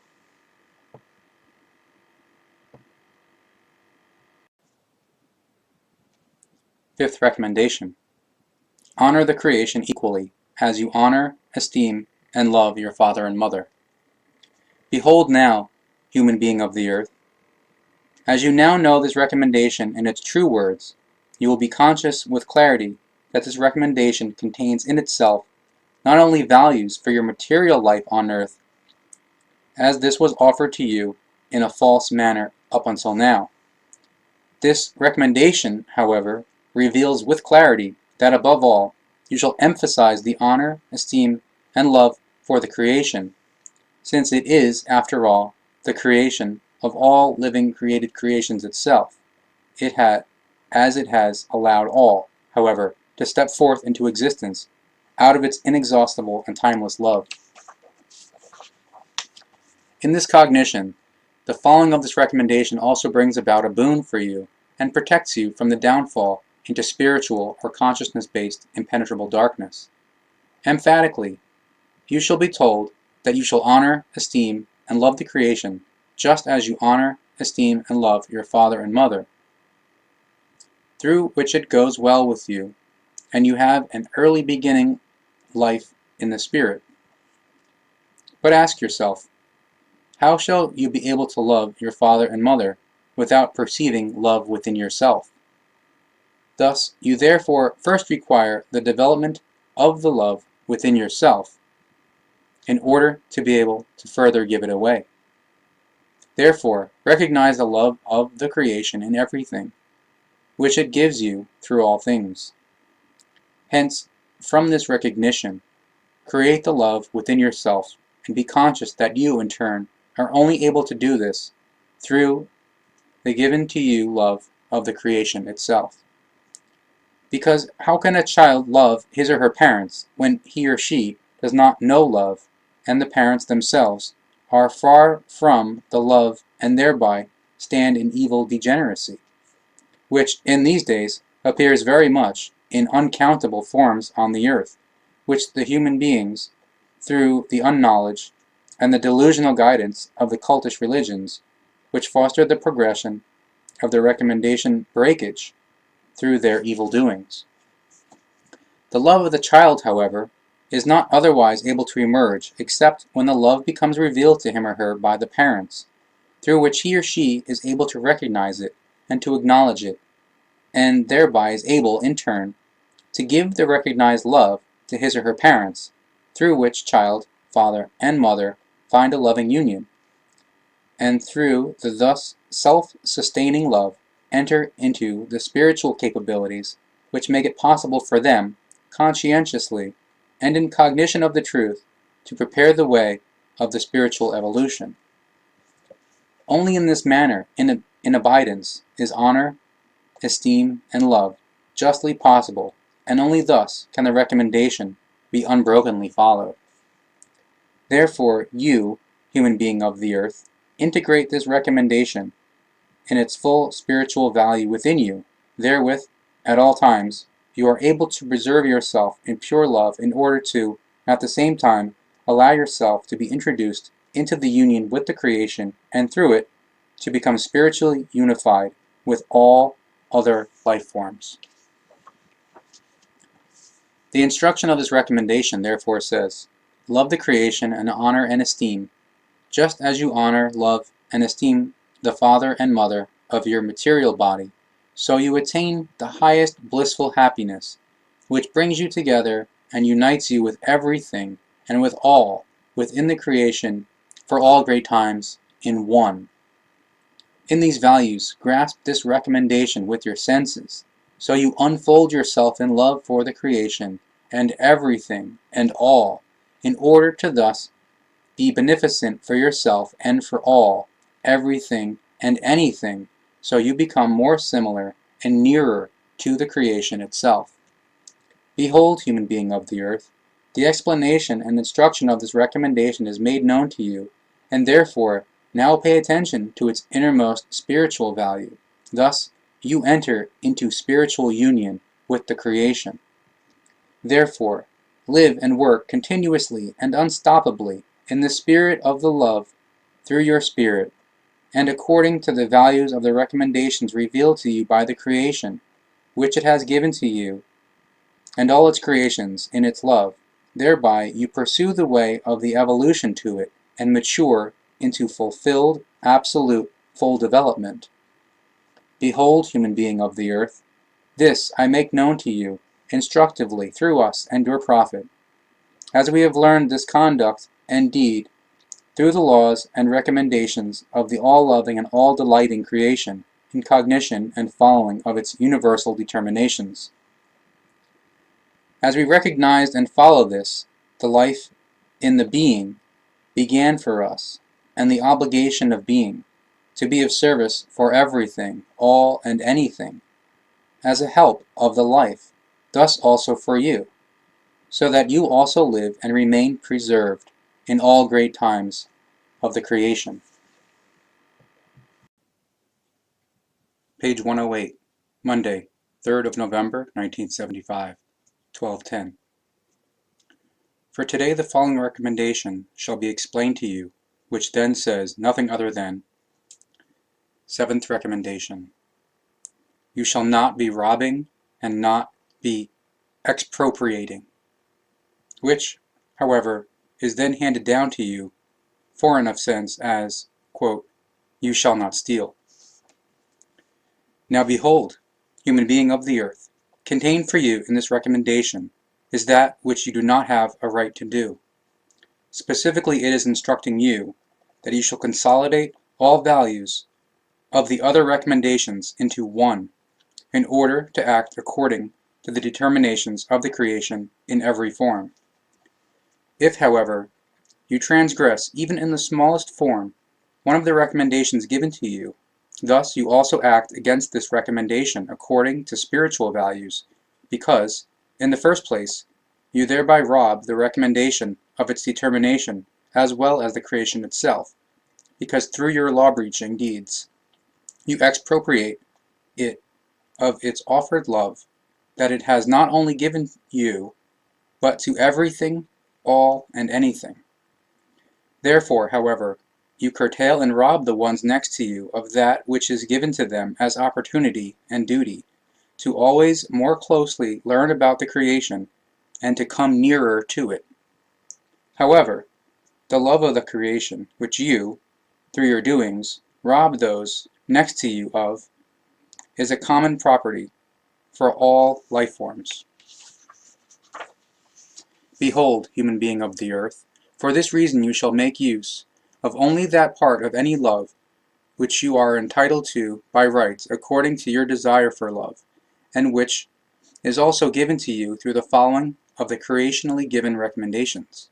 Thereby, however, you have absolutely no right in any form to demand more than you are due, as is given to you in a recommendation-based manner, and is awarded to you as an individual life form. Because the creation, through its unified, constant, and impartial love, has let all of its creations come into existence in order to let all life forms, simply through its love, to develop uniquely, constantly, and impartially on its own, which is intended to be the same since the beginning of their existence. Arisen out of creational love again and again are only creations and forms which have their existence only in the radiant light of its all-love and its being Sun, and only through the entering into this creational power gleaming they achieve the all-great, timely, and life-giving fire of love, through which each one in the entirety as a belonging together achieves permanence for all great times, in order to thereby pass over into the end goal of the highest, absolutely full development in union with the creation within the timeless being. Behold, human being of the earth, so it is likewise with you in the present time. Only then will you be able to achieve the creational, spiritual, absolutely full development, if you yourself adhere to the recognition and following of the given recommendations and laws, and thereby never and never allow a desire to awake within you to accept solely that alone, to recognize and to follow what the love of the creation desires of you through its recommendations. Behold, many trillions of years ago, the first creations of the creation arose from the radiating existence of its love. Thus, however, you too, human being of the earth, have stepped forth out of its creation light many millions of years ago in order to go your way as an autonomous vason in fulfillment of your mission. For many units of the great times you have circled through the universe in the most diverse forms, because nowhere have you yet found a resting place in order to find a lasting, blissful happiness and stillness, even only for a part of a unit of a second, according to your understanding. With the constantly renewing desire for destruction in yourself, through which, until now, you have senselessly and relentlessly fought the one with the other, you have pushed away the knowledge about the truth, and thus let yourself be beaten into servitude, in evil, spiritual or consciousness-based, impenetrable darkness. You have done so for many ages, and you have only very slowly worked yourself upward step by step, much slower than this was determined for you. Through your cultish religions you have let yourself be led into the confusion, and thus you have even hampered and often even obstructed the way of your evolution. Thus it took a very long time until your evolution of the current standing was given, whereby you, now in the beginnings, can be offered again in a new form the teaching of the Spirit, the creation, its love and truth, the wisdom, and the laws and recommendations. It has taken a long time up to the present until you have reached thus far that some of you show the longing for the truth of the creation and all of its recommendations and laws, for they have begun to sense and feel that the instructive creation, and all of its all-great timely love, is nearer to them than they, until now, had been consciously, falsely led to believe this by their unreal religions in regard to their gods, tin gods, saints, and images of saints. And now as you now have accepted within you these instructions in true love for the creation and the truth, you become, through the recommendations, the facilitator between knowledge and belief and between truth and untruth. However, from the truth the love is created, and from the untruth proceeds all hatred and all unright, and so, because of the influence of the creation towards the good, a better streaming proceeded in you, so that now the love and truth of the creation and its recommendations and laws can be revealed to you as an individual, even if only in small numbers. Many millions of years have passed since your creation, without you having obtained the imposed upon you success in your evolution. And today, human being of earth, you stand there, when you must recognize with sorrowful grief in which form the recommendations and laws of the creation, in their truth and determination, are to be valued, namely, solely and exclusively in love. But how few of you are striving to heed these recommendations and to achieve their following, and how few amongst you are there who are even knowing that the creation itself has given all the laws and recommendations, manifesting them in the nature at all times and making them recognizable to you. Many amongst you have fallen prey to the beliefs and live in cultish religions, irrational assumptions, which remain unprovable, and thereby shut yourselves off from the truth of the creation itself. Even today, a vast number of you still believe that they, through their cultish religions, and through their own doings and abilities, have swung themselves aloft into the heights in order to stand above all others as supposed shining stars in their knowledge, which in truth is only irrational beliefs and untruth, in order to let themselves be worshipped in their spiritual or consciousness-based blindness. Since time immemorial, the creation has shown you the way which you have to go in order to attain the union with it in relative absolute fulfillment. Time and again, it has revealed it anew to you, and will also continue to do this in never and never-ending love, for so long until even the last of you has returned to it in relative absolute fulfillment. For you have arisen out of it in love in order to do justice to your task of the relative absolute fulfillment of yourself and the creation, and again you will return to it in realization of the relative absolute fulfillment in receiving love. But this is not possible, however, without the following of the laws and recommendations of the creation. For when the awake time of the creation must give way to the time of the slumber, and you, in this time, have not fulfilled your task of the relative absolute fulfillment and of the return to and into the creation, then you fall into the all-great timely death being in an absolute elimination. Because one day, as the creation lies in its 7 great timely slumber, everything which has not become into the being within itself will extinguish and fall into the nothing. Therefore, pay attention to the recognition and following of the recommendations of the creation. This is also instructed to you through this recommendation. However, if you do not follow this, thus you rob the creation of your own existence, which nevertheless is part of the creation itself, and which is given to you only for the relative absolute fulfillment. Through the contempt of the recommendation, however, you also rob the life forms brought near to you of the power which is given to them for the duty fulfillment, in order to be able to reach the creation. However, you also even expropriate yourself of that power which is given to you, as a creation part for the fulfillment of your task, because through the non-following of the recommendation you lack the power for the looking after of your spiritual or consciousness-based impenetrable darkness, and thereby shut yourself off from all blissful happiness, until such time you finally attain the insight in order to fulfill each recommendation down to the smallest, with all diligence and all efforts in every moment of your existence. Consider, human being of the earth, the creation loves you, and therefore it must also be loved, because its love alone achieves the all-delighting union and absolutely full development. This is for you the explanation and instruction of the recommendation with the number 7. These are for you the 7 basic recommendations, out of which result all further recommendations and laws of the creation.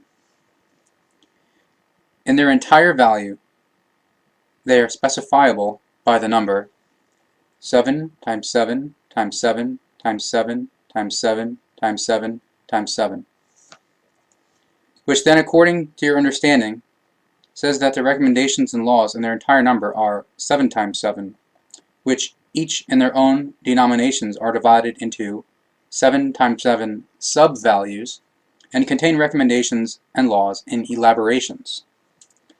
Therefore, thus far, the 7 basic recommendations of the creation are stated to you. According to your circumstances, however, you are made knowledgeable in former times of yet further recommendations. Thus to you, the number of them amounted to 12. However, 2 of them were withheld from you by leaders of the people and cultish religious proclaimers. Thus, only 10 of them were handed down to you.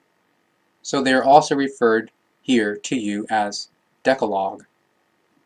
However, since you require, in necessity, all recommendations given to you long ago, the 2 recommendations, which were maliciously withheld from you after the number of the 10, shall be named to you in their explanations and significance and instructions. Page 128, Friday, 14th of November, 1955. Ninth recommendation. The recommendations are like one another, contained, again and again, within every single creational recommendation, is the summary of all the recommendations. So here now, human being of the earth, the recommendation that is stated for you in the 9th position. You shall never and never speak the untruth. Now hear the word, and let it be explained to you how you shall also orient yourself within the values of this recommendation. You shall not tell a lie in front of the creation, which is everything to you, for it alone is the total truth. Behold, you know that, and also that every single truth brought near to you by the creation is a lasting good for all great times. For this reason, you shall also reveal yourself to everyone always within the truth. Thus, you only disclose yourself to everyone in the form as per how you will be in your proceedings for all great times. If then, there is one thing or another still shrouded in the impenetrable darkness within you, then it will be the creation which gives you the opportunity, through the life forms surrounding you and the constant events, to better learn about your inner state of knowledge. Thus, you let go of all that which, for you, still hinderingly steps in the way. For this reason, you shall be true and remain true. Therefore, through the truth, you also introduce all life forms brought near to you into the truth, who simply through your truth given to them prompts yourself to thereby better and better direct yourself in your fair doings and deeds. Only too easily you transgress this recommendation. Human beings of the earth, and how very often you transgress it, without thereby considering that you thus deceive yourself, because every single untrue thought created by you and every single untrue word will be revealed to you through the delay which you yourself incur on the way of the evolution. Yet not only is this alone an irresponsible deed by you whilst you prolong your time of the evolution, but rather you also thereby force all life forms brought near to you into an evolution prolongation and rob them of the opportunity to relatively absolutely fulfill themselves in the truth within a given measure by you not even showing them the truth. Therefore, pay attention to the following of the recommendation as you are instructed. For if you speak a word of the untruth, then you lie to yourself. However, this is not the only harm to you, for as you speak the untruth, you make yourself foreign to the creation, and secondly, you stand there in the light of your life forms brought near to you, not as the gleam of the truth, but rather in the form of a lie, which remains fruitless as a truth-bearing influence in their innermost life conditions, because the untruth, as an evil seed of the weed, a lie, only again brings forth a weed in a new form. Therefore also beware of the contempt for the recommendation. Be true towards every life form brought near to you, and see whether you are recognized in the truth, for thereupon you are able to determine your honesty. Behold, human being of the earth, abide in honesty of the truth at all times, in which form you also have to struggle in the life, for at all times renewed knowledge about the occurrence of the creation grants you success. For as you undauntedly follow the recommendation, you will be rewarded in great fullness, because the creation itself is the truth and rewards all compliance in the following of its laws with gratitude. Thus, if you, human being of the earth, do not want to fulfill this recommendation, you bear the guilt yourself. If difficulties upon difficulties lie in the way for you, which keep you away from every progress and success for so long, until you make an effort to integrate yourself with the truth. Behold, human being of the earth, the language of the truth remains everlasting, and it also remains the same in its style. As the truth was offered in a particular style to the life forms 1,000,000 years ago, the form itself remains the same up to your present time. From this particular style, you recognize the truth in thoughts, word, image, and writing, because it remains the same for all great time. As you therefore possess writings and many values of multiple forms from the millenniums of the past, you then recognize the truth from them by the form of their style, as you call this, according to your terms of designation. The truth is therefore handed down to you in writing and image. Then it unmistakably bears this particular style. And when the truth is handed down to you at the present time again in a new form, then it is also depicted in the same style of the truth, for behold, human being of the earth, only the untruth is changeable.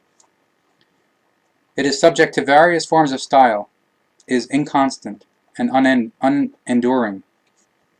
If a word of the truth is put into any writing, then this occurs in a distinct form.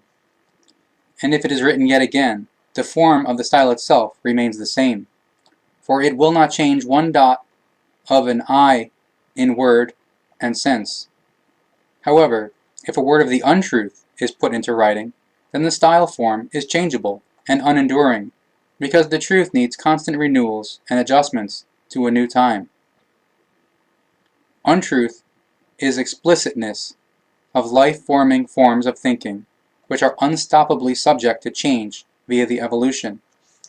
Truth, however, is permanent and unchangeable for all great time, because it corresponds to the power of the creation, which itself is the truth within the truth.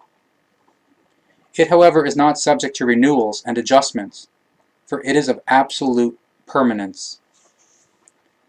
Human being of the earth, the truth has been offered to you 2,000 years ago, but you have received it in the same style form as other life forms billions of years before you. However, if you now hear the truth again in a new form in your present time, then you receive it time and time again in the same style of the all-great timely form. Pay attention to the nature, human being of the earth, for you also recognize the style of the truth within it. It is never subject to any change in its style because it itself also rests in creational truth and never needs a renewal and adjustment. You find the same style, however, within the spirit, and its power and its language. Also, the style within them remains the same for all great time, because the spirit, its power, and its language live within the truth of the creation for all great time, even if you, O human beings of the earth, pay no attention to them in your irrational doings. Consider, never and never will the truth itself change, even though you often and often want to doubt it. Page 120, Thursday, 6th of November, 1975, 1800 hours.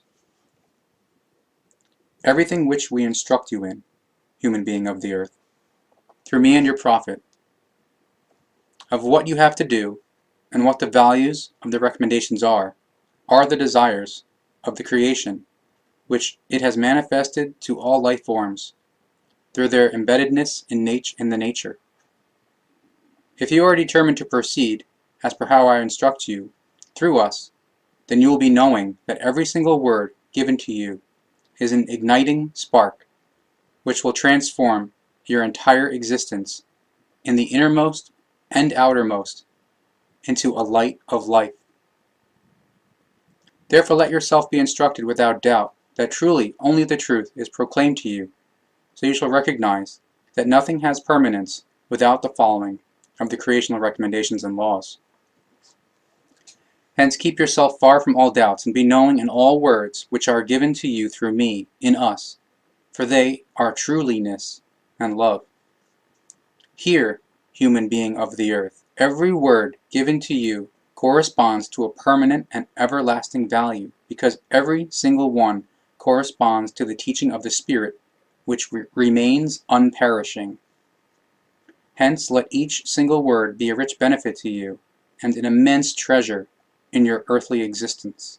It is, however, a spiritual, valueful benefit and treasure of timeless, everlasting nature. The word of the spiritual teaching, which proceeds from out of the love and all wisdom of the creation, is an all great timely good, that most richly compensates and provides what is necessary to every single life form in order to one day find the absolutely full development in the creation as the definitive culmination point. For every single human being of earth who stands in the knowledge about the creation, the recommendations of the creation are pearls of the fulfillment of all beauty and all splendor. Because contained within the recommendations is the love of the creation itself in all greatness. For this reason, keep and strengthen these words of the explanations and instructions within you, so that you are conscious for all great times of the creation and its love. Therein you shall be neither doubting nor defamatory, so you do not bear false witness against the truth in all of its parts. From this follows the next recommendation given to you, which is then referred to with the words, quote, "You shall not bear false witness against the truth, the creation, and the life," which is given to you as the 8th recommendation. Again, through this recommendation, the creation desires only love from you, human being of the earth. You may comprehend this thusly: never and never speak or think in falseness in any form, for thus if you do not refrain from this, you bear false witness against something. False witness, however, lies in assumptions of beliefs, in criticism from the lack of intellect, in doubts and lies. Thus, if you therefore speak of things as the truth, which you do not acknowledge as the truth, and cannot designate as such through proof, then you make yourself guilty of false witness. Therefore test every single thought for its truth before you command it as truth within yourself, and before you express it. Therefore refrain yourself in every form from any unvenerable or uncontrolled thoughts. First be seeking and researching, so you may find the truth. Refrain yourself, human being of the earth, from any single lovelessness in thoughts which you otherwise express only too easily. Consider that each one amongst you requires leniency, for each one is not without fault. Thus, however, if you do not heed this, and name an error in him or her, the ones next to you, or the ones next to them, thus you do them an unright therein, that you bear false witness against them. For you pay attention only to their words and deeds, however, not to the same errors which indwell in yourself. Thereby, however, you only let your own guilt become audible, which you shift onto the ones next to you, and therefore bear false witness against him or her. Because how can you find justification in falsely blaming others of your own errors? Thus you are therefore instructed therein, quote, "You shall not bear false witness against the truth, the creation, and the life," which says to you that at all times you shall value all things with a good and true testimony, for only in this manner alone are you able to exist in the truth. For this reason pay attention to any lovelessness in any of your actions, so you never and never commit them, because any doing of this kind means a false testimony. Therefore practice love, and often only love, through which you do not expose the errors of the ones next to you, and the ones next to them, which are also your own errors. Seek to create a true equalization in conciliatory love at all times. Thus you act in fairness. And these instructions of the recommendation apply to you within the community amongst life forms. They likewise have their validity in regard to your thoughts and words in connection with the creation the truth within it, and of the life.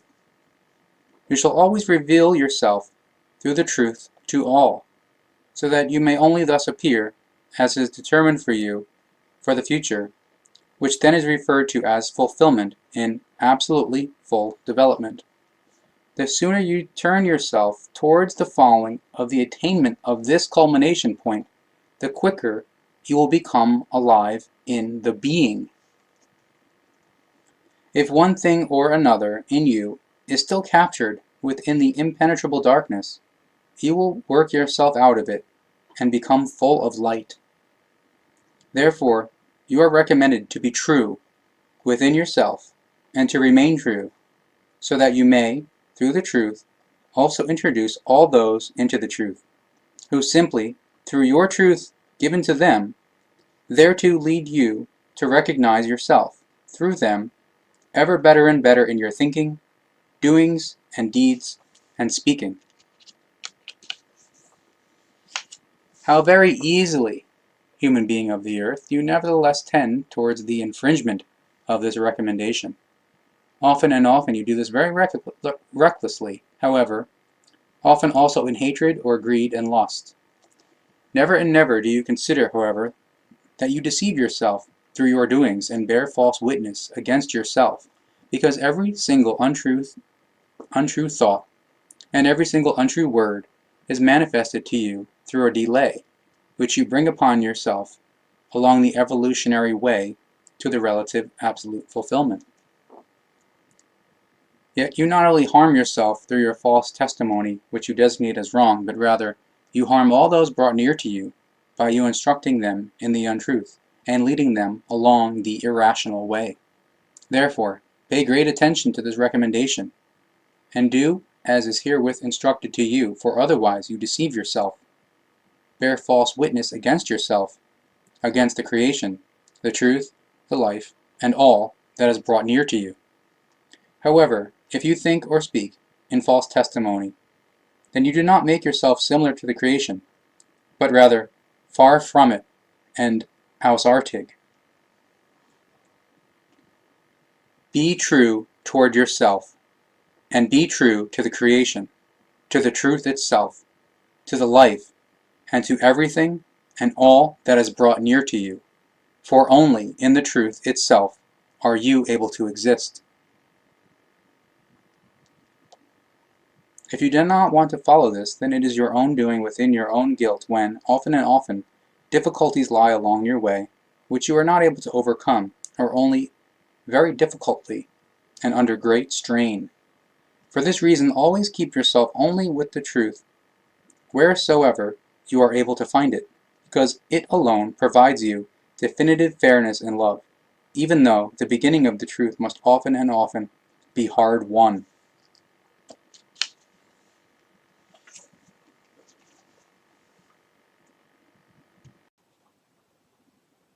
Page 148, Monday, 17th of November, 1975, 23:10.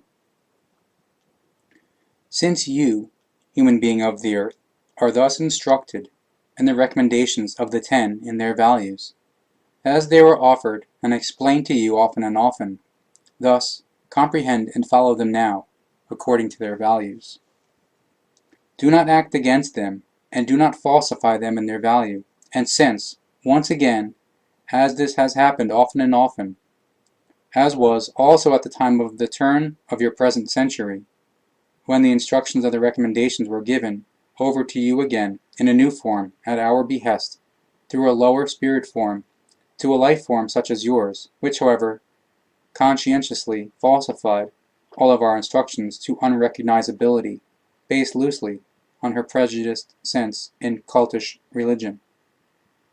Thus she also omitted the 2 remaining recommendations, which were thus handed down to her, like Moses, long ago at Sinai, who likewise, however, never and never revealed them in selfishness and imperiousness. Hence, unknown to you, they will strike you as new and strange, when they nevertheless now become subsequently named to you. 11th recommendation. Curse not the truth. In your unintellect, human being of the earth, and in your self-seeking of wanting to be a know-it-all, you curse the truth, which is offered to you for all great times, through the recommendations and laws of creation. You want to be knowing, but in truth are only senselessly believing within the mist of your cultish religions. You curse the love, the truth, the knowledge, and the wisdom of all instructions offered to you from the highest levels and spheres, insult the truth as lies, and believe you must know everything better, even though you are of low intelligence and feeble in your knowledge. In your unintellect, you believe you must dispute all instructions, believe to know the truth, and therefore curse it. You, in your unintellect, want to know everything better, and rebel against the instructions of the wise ones of the timelessness. You curse the teaching of the Spirit, which is offered to you, and is granted out of love from the levels of the endless knowledge and the fulfillment. However, curse not the truth, for it is the basin of the creation itself, and it is wisdom. Thus, if a recommendation or a law is instructed to you, then it finds its truth and rightness within the existence of the truth of the creation itself. Curse not the truth, for you thereby obstruct the way of your spiritual progress yourself. Hence, if you do not understand a teaching revealed to you, then make an effort in the searching and researching for the truth of the teaching. For as you search and research it, you will find in the inner nature the knowledge about the truth, love, and wisdom.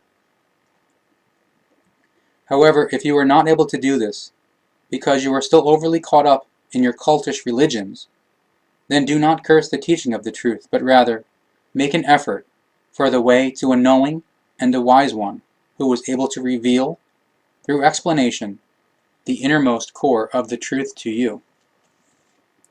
Also, curse not the truth, O human being of the earth, only therefore because you are behoved to an activity that you, in your unintellect and your irrational instructions, believe to be good, which in truliness, however, corresponds to a breaking of a recommendation or breaking of a law.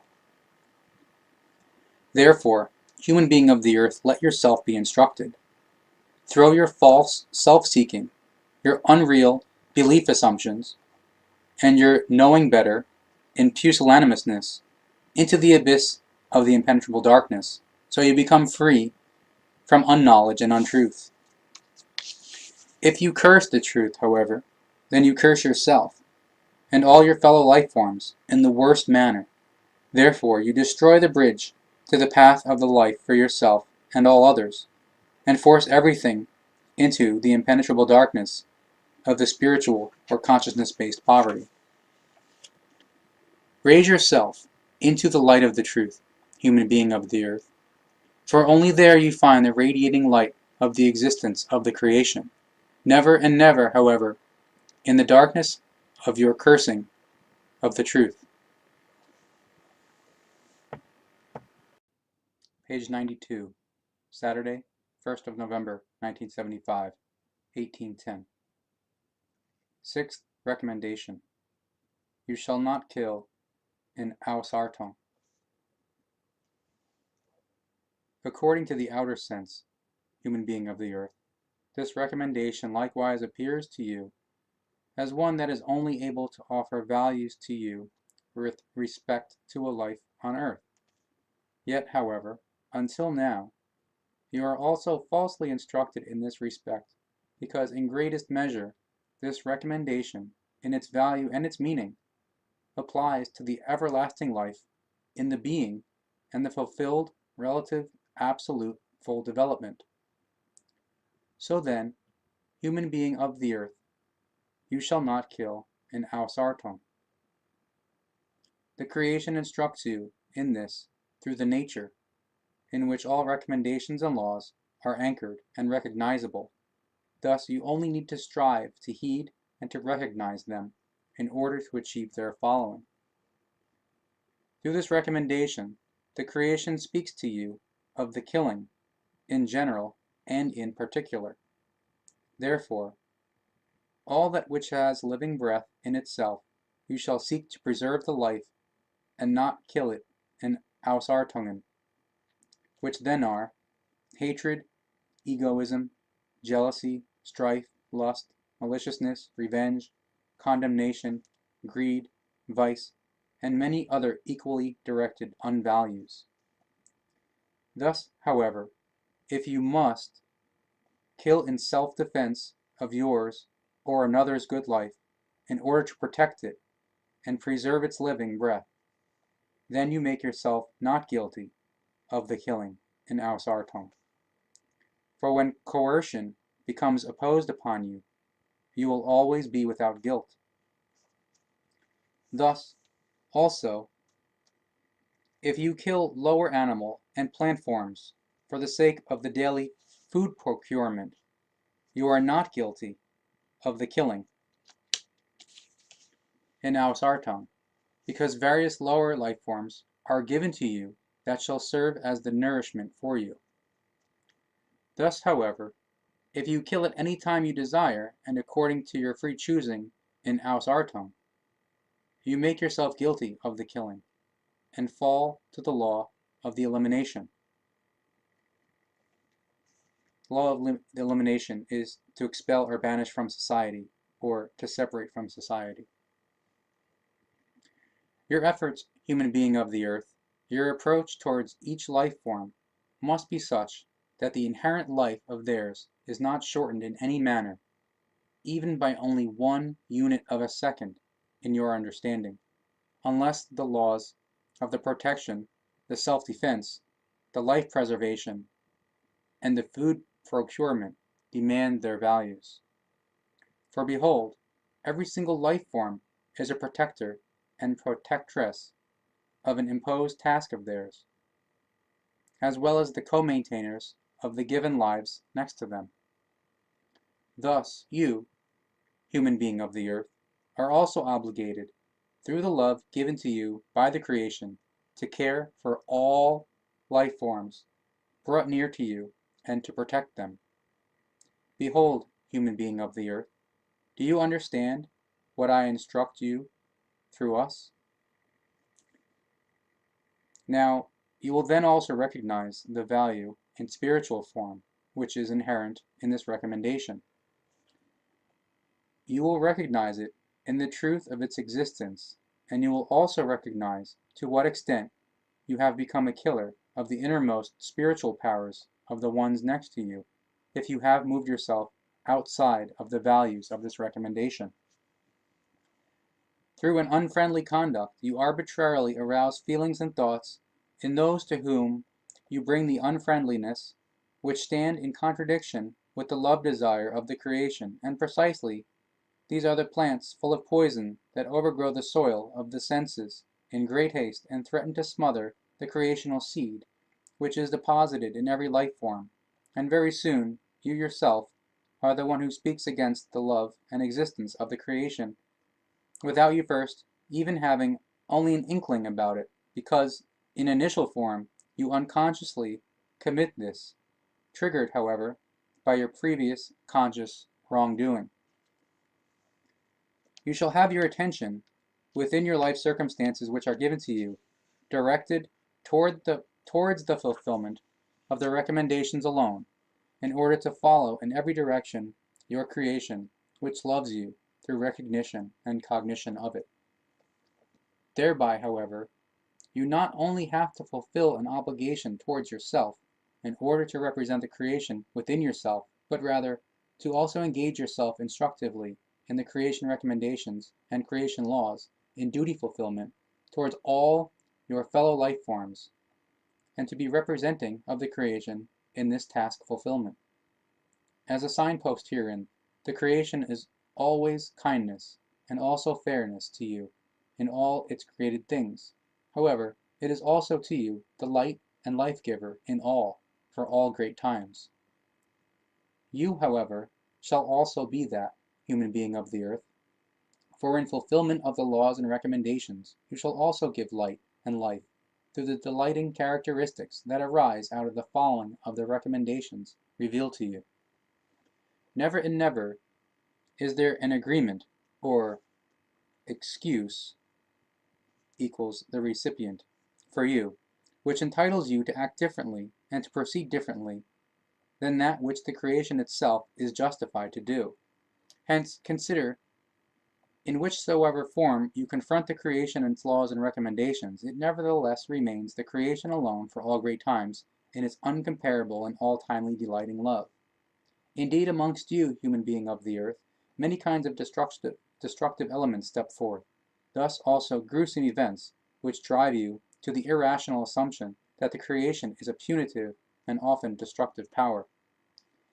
Yet how blind you are in this assumption, however, because never and never has the creation even only punished you once. For in its all-reconciling and all-great timely love, it approaches even the most depraved and most assorted life form in true love, and stays continuously by its side until it has recognized, within its knowledge, the creation and its love, truth, and wisdom. Human being of the earth, you yourself have created punishment through your unknowledge and through your irrational teachings, imputed it to your chosen gods, tin gods, saints, images of saints, and many other forms created by you. In these, through your irrational teaching, you have also soon included the creation, which you have maliciously placed and debased on a level with your forms of gods created by you. The creation never and never limited you in the forming power of your will, which you are capable to create autonomously for everything. Thereby you are assigned your own discretion for everything, your own decision-making power, and your own forming of a will for an action or deed.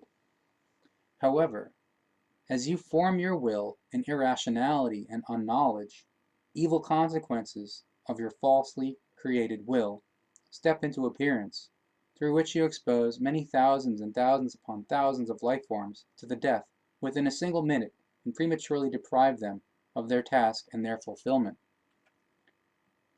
Yet that you act so, however, is not the fault of the creation, because through it, never and never do life forms depart from their material existence uncompleted in their task. Only you summon this, human being of the earth, thus brought about by your will, created in this regard within you in assorted. And therein you make no distinction in your senseless killing, that you equally murder good and bad life, and therefore diversely natured spiritual forms, which all still only stand just in the development as you. You do not think of the ruin that you thus bring upon all life forms killed by you, of the impediments that you bring upon them regarding their evolution, and of the needed repetition of the life that you senselessly murder in them. Therefore, realize and follow in every single manner the recommendation of the creation, quote, "You shall not kill," in assorted, or in the very badly getting out of control of the good human nature. Become the benefactor of every single life form brought near to you, through the will created by yourself within you. Avoid every single unfriendliness, every single lovelessness, every single mistake, and every single unattentiveness towards any single life. Always only be an incentive to yourself in order to relatively, absolutely fulfill yourself in love for the next ones to you, whichever kind of life form the next one is, because you must thereby recognize of which nature the life form is, which is brought near to you, how far he or she is befallen by the might of the spiritual or consciousness-based impenetrable darkness, as in need of your help, so you may helpingly stand by him or her, or instruct him or her. Thus, if you are forced to the killing, consider in what torment a life form lives in, which forces you to the killing. Hence, always ask yourself whether or not you are able to circumvent the killing through the following of another recommendation or law, and if the coercion exerted upon you and the killing of the life form exerting it upon you is merited. As a creation of the creational being, instructed in the spirit and in the love of the creation, you must recognize that the creation has also put all of its love into this recommendation, so you are able to recognize the truth within all of its characteristics, that even the killing must occur in a form of love, however, never and never in the form of an assorted. Thus, before you kill, you must be knowing that in any life form which is subject to the question of the killing, you first strive to attempt to fertilize the spiritual love and life seed in order to liberate them from their self-created coercion, and thereby to instruct them in the way of the love, of the truth, of the knowledge, and of the wisdom, and of the existence of the creation, so they live correctly and follow the laws and recommendations, through which the poverty in their spirit or consciousness vanishes, and their spiritual death state changes into spiritual life, whereby never and never must the killing be given fulfillment.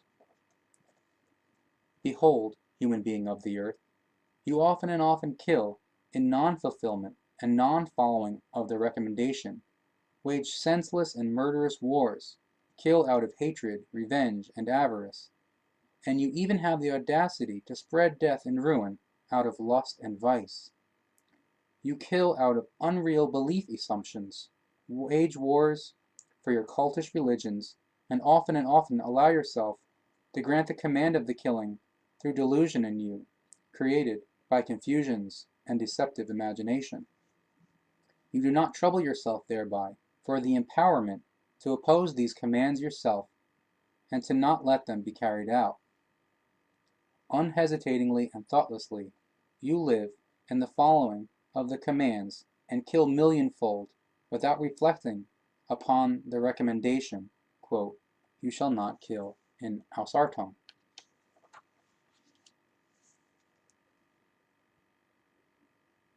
Where then is your rationality? Where then is your rationality, highly praised by you, and your intellect, and your love, human being of the earth? Certainly, they are nowhere to be found, because in these values you know rationality, love, and intellect only as wishes, which, until now, you are still not able to fulfill within yourself. However, if you want to find fulfillment within these, your wishes, human being of the earth, then make an effort for the recognition of the value of the recommendation, which then says, quote, "You shall not kill," in assorted. This also explains to you that you must never and never obey commands of the killing if these are not serving of the self-defense, of the love, of the preservation of life, and of the fulfillment of the recommendations and laws themselves. As you therefore raise armies and obey military commands of the killing, you make yourself guilty in the breaching of the recommendation. Hence, repudiate commands of this form in recognition of the fulfillment of the recommendation. Solely align the value of your armies accordingly, so that, in the affiliation, they represent the terrestrial human form on a large scale, to form a unit in the position of a defense. So therefore, the value of the recommendation is only followed with respect to the protection, the self-defense, and the preservation of life. It is this, the law of the following, of the Gewalt, which says that Gewalt, in turn, can only be broken with Gewalt in a rational and recommendation true form. Gewalt is the brutal execution of elemental might and force, but it is far above all might and force. Knowledge, love, harmony, wisdom, truth, peace, and fairness can never and never be created and find fulfillment through these themselves, because nothing is able to arise from out of itself. All and everything requires external and internal influences in order to be able to evolve. Truth can only be spread through the provocativeness of harsh words. Thus, however, love, harmony, knowledge, wisdom, and fairness also require opposite-poled factors in order to let them be recognizable and worthy of following. However, all recognition and following must be included within the framework of the given laws and recommendations. Thus, fairness is practiced in the fairness. Behold, human being of the earth, if you are matured to the extent that you have also grasped this recommendation in its true significance, and however, are also endeavoring to carry it through in every direction, then the beginning of the time of peace is dawning for you, on which you have waited on and on for thousands of years, from lineage to lineage, and from generation to generation. Already a long time ago, this time of peace was announced and prophesied to you, and now, finally, the way to it is proclaimed to you by your prophet, and through me in us, because the time has emerged for you, when you have become capable of recognition of the teaching newly offered to you. Thus, you are able to follow it, and to thereupon work towards evaluating it in their full measure in the future. This hope is already within many of your musings, yet behold, not even those to whom the truth was previously offered, and who know a part of the way to the creation, have recognized and understood the true significance of this recommendation arisen out of the love of the creation, because still the self-same always let their glorified feelings created in their unconscious through their own and conscious actions deaden more in spiritual or consciousness-based regard within the life forms brought near to them. Then the self-same are able to establish themselves into the true life of the creation, whereby only uplifting love alone is to be found. Behold, human being of the earth, this explanation of this recommendation which says to you, you should attempt to give life to the innermost spiritual or consciousness-based values and life feelings, which you have partly worked out yourself and partly received, set through the love of the creation, through a friendly and always caring approach towards every single life form brought near to you, so that anything is also able to assimilate the iota of the delighting spiritualization necessary for them, which a life form living within the love of the creation has, which from then on, with the time, then builds up in themselves to their own blissful happiness.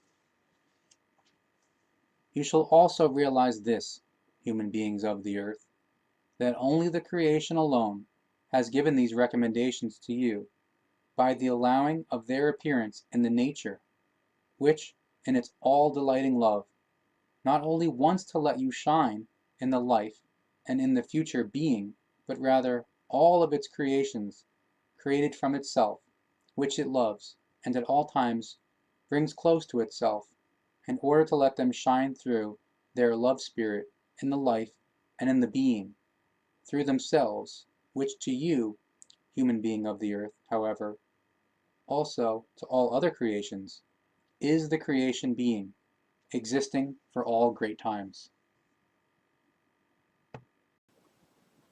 Page 136, Monday, 17th of November, 1975, 15:55. 10th recommendation. You shall not desire in avariciousness for material treasures and the possessions of the ones next to you. Within this recommendation it is explained and shown to you, human being of the earth, that you shall feel content with all that which you possess, as per how this corresponds to your given circumstances. You shall always be thankful in every manner for that which is given to you.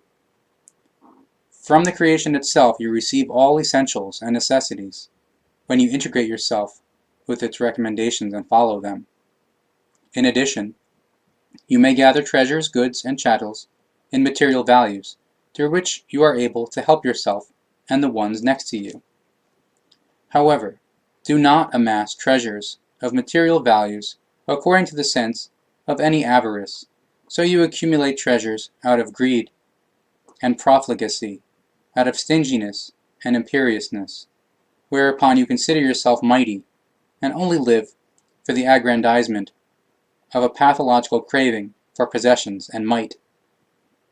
Keep your desire for material values within the framework of the normality as how the creation instructs it to you through the occurrences in the nature. Namely, within it you recognize that no life form at all amasses more material goods than it needs, according to its life. Your desire for material treasures, for goods and chattels, shall always remain within the framework of the rational, through which you will be helpful to yourself and all those brought near to you. Hence your desires shall always remain pure, while you strive to never and never draw comparisons with the material circumstances of others, who maybe are situated in more favorable circumstances than you yourself. Thereby you never initiate desires within your thinking which cannot be brought into agreement with this recommendation, and which fill you with envy. It is your duty to be glad about this, that the value of this recommendation is now known to you, and you are able to establish yourself accordingly. As you, human being of the earth, are able to gather material goods for yourself, you should know that your material treasures are not to be regarded as lasting possessions for you, because as you depart from here, from this side to the other side, you leave everything material behind you, and you are not able to take along one iota of your material treasures there. Hence, you shall not desire after more goods in the material than is necessary for your life. However, if you are capable of amassing great material treasures, then do not practice usury therewith, but rather use your ability in order to build allowable interest proceeds from it, through which you shall alleviate hardship and misery of the less well-off. Therefore, if you are rich in material treasures, bring these into application for the alleviation of hardship and misery of your fellow life forms.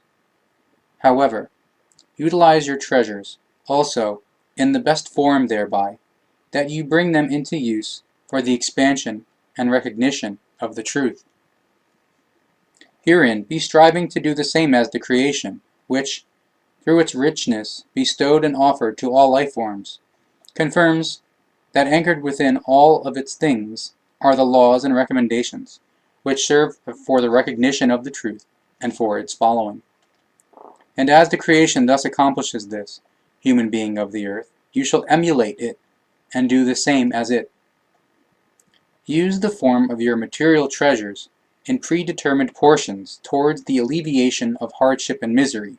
However, use other predetermined portions for the dissemination of the truth about the creation and all its concerns, by you instructing or allowing instruction of those life forms brought near to you through the utilization of your material treasures. If you do not follow this recommendation, however, then you will obstruct your way and must one day realize that you have covered yourself with ignominy and shame, and that you have not used your material treasures according to their determination. You will then be helpless to stand there alone, just as helpless as all those whom you have denied your help. Thus they were not in a position to evolve themselves in appropriate form, because you have let them hunger and thirst in spirit or material consciousness and the body.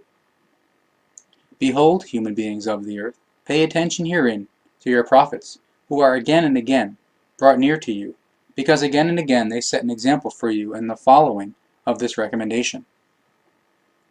They gave the last possible thing to you, often and often, even their lives, in order to be helpful to you and to instruct you in the truth and love of the creation and of the being.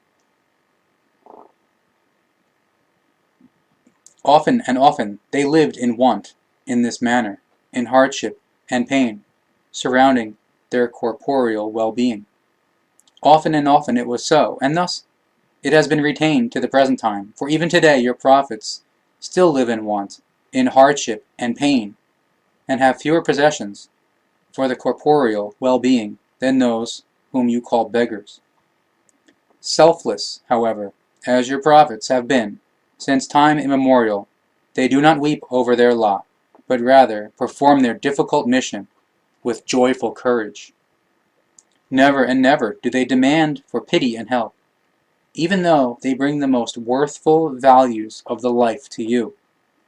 They are selfless and give on, and never do they demand for compensation, reward in return. Take them as an example for yourself and recognize from their doings the values of the recommendations.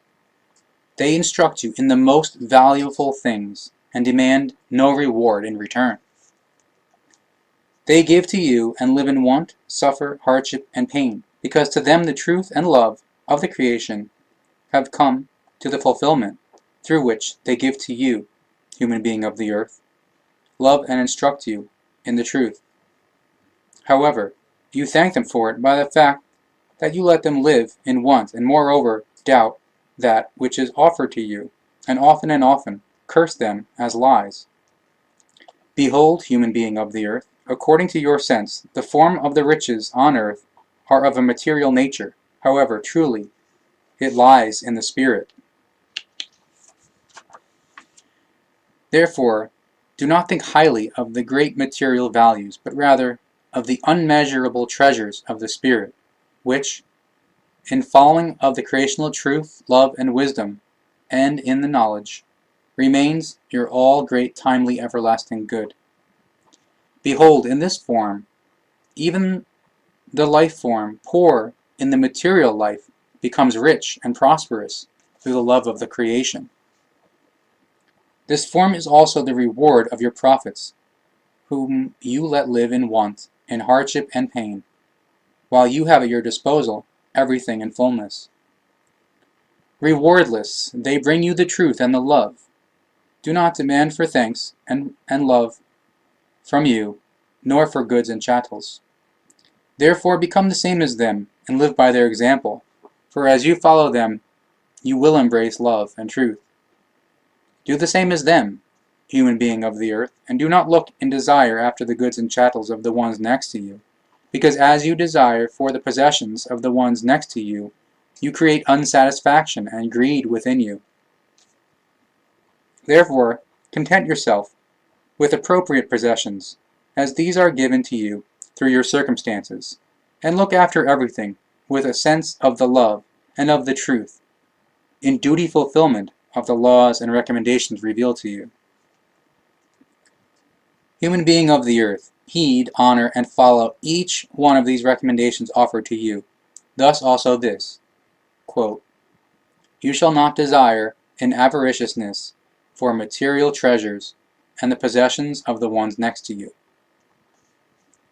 Remain at all times within the realms of the equality and the unity which are given by the creation. Therefore, they may also therein manifest themselves in love and truth. Behold, in this form the desire of the creation is within love, through which your desire for material possessions becomes pointless. If you follow the fulfillment of this recommendation, then you will realize that you, in your material poverty, are very rich, because for you, truth, knowledge, love, and wisdom are spiritual treasures of all great timely duration.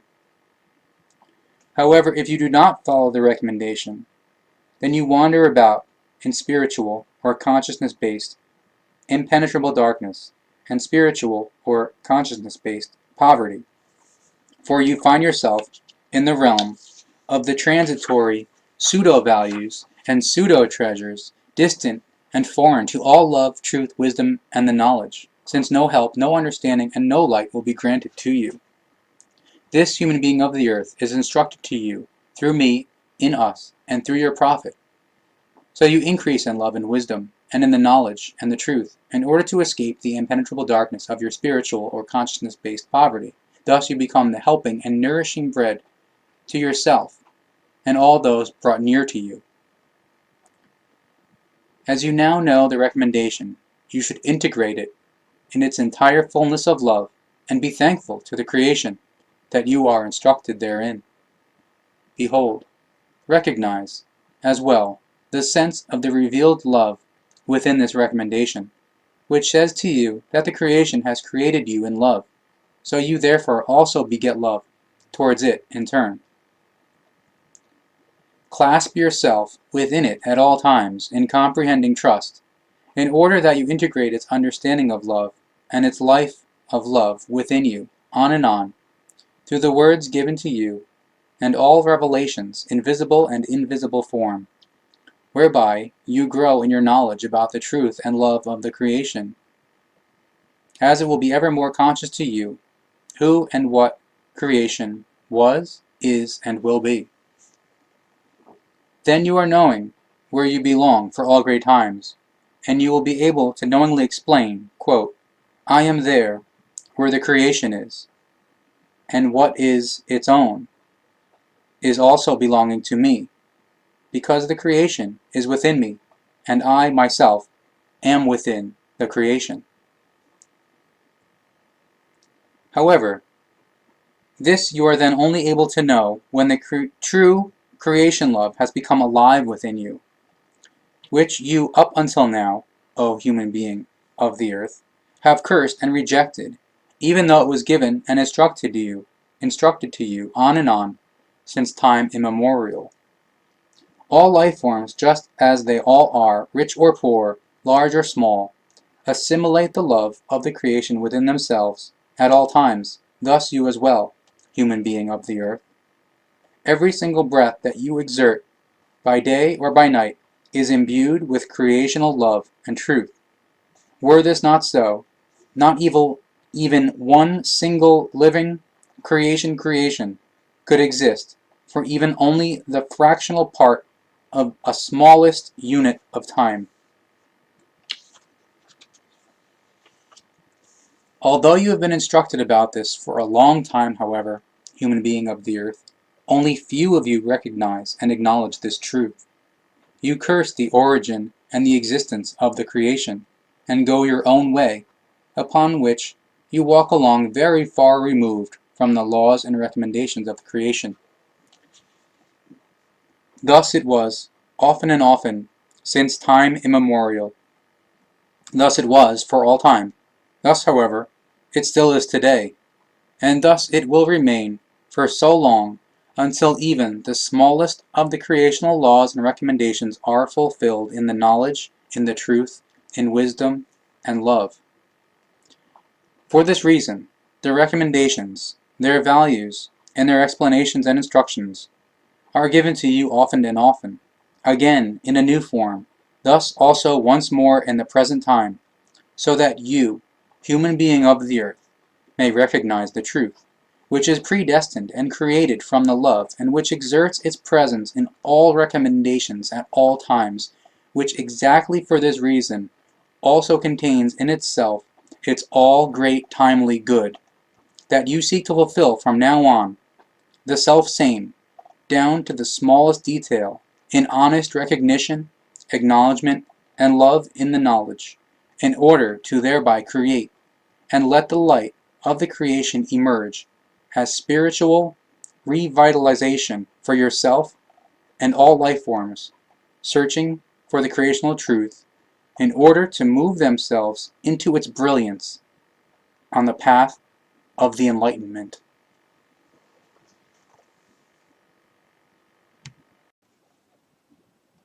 Page 152.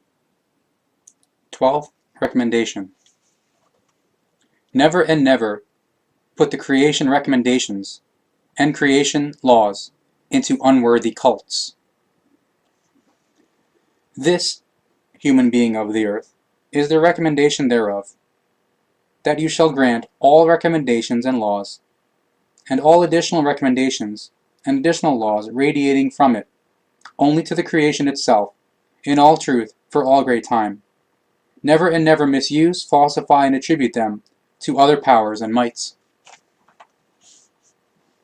As you are entangled from time immemorial in multifarious cults and misled by them, you shall never introduce the laws and recommendations of the creation into them, because in a compulsory union with the cultish Ausartungen in every form, they build themselves into truth-killing irrational teachings.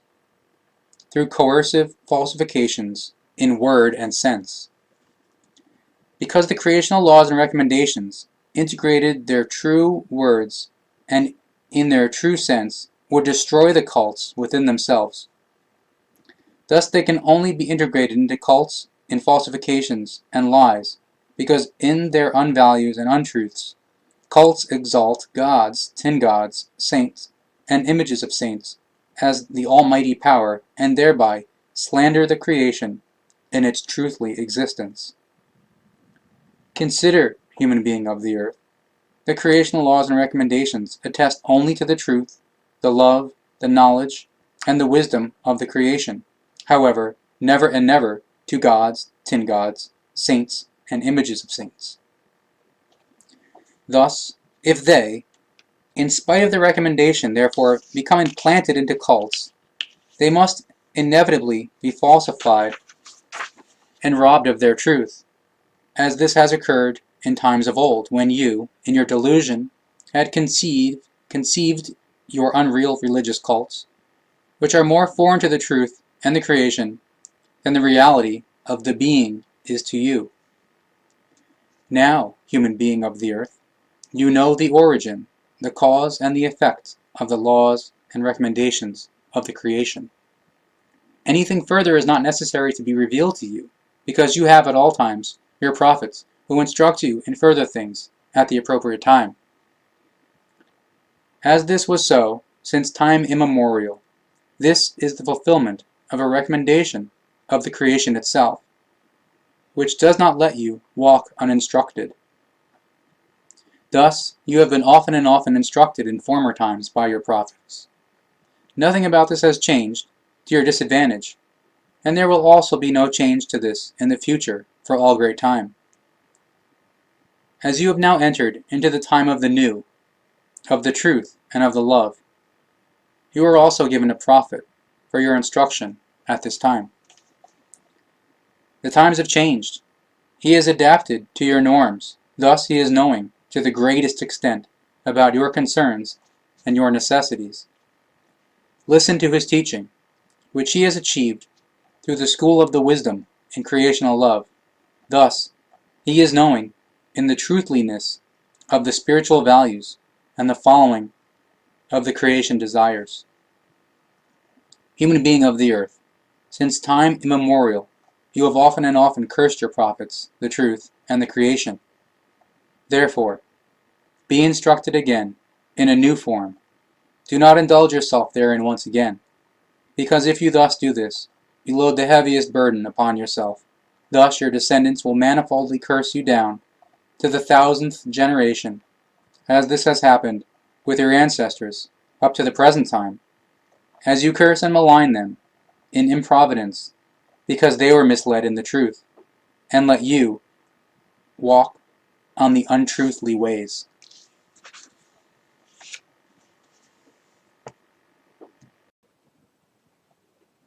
Page 156. Addendum. Spirit. What is to be understood by this?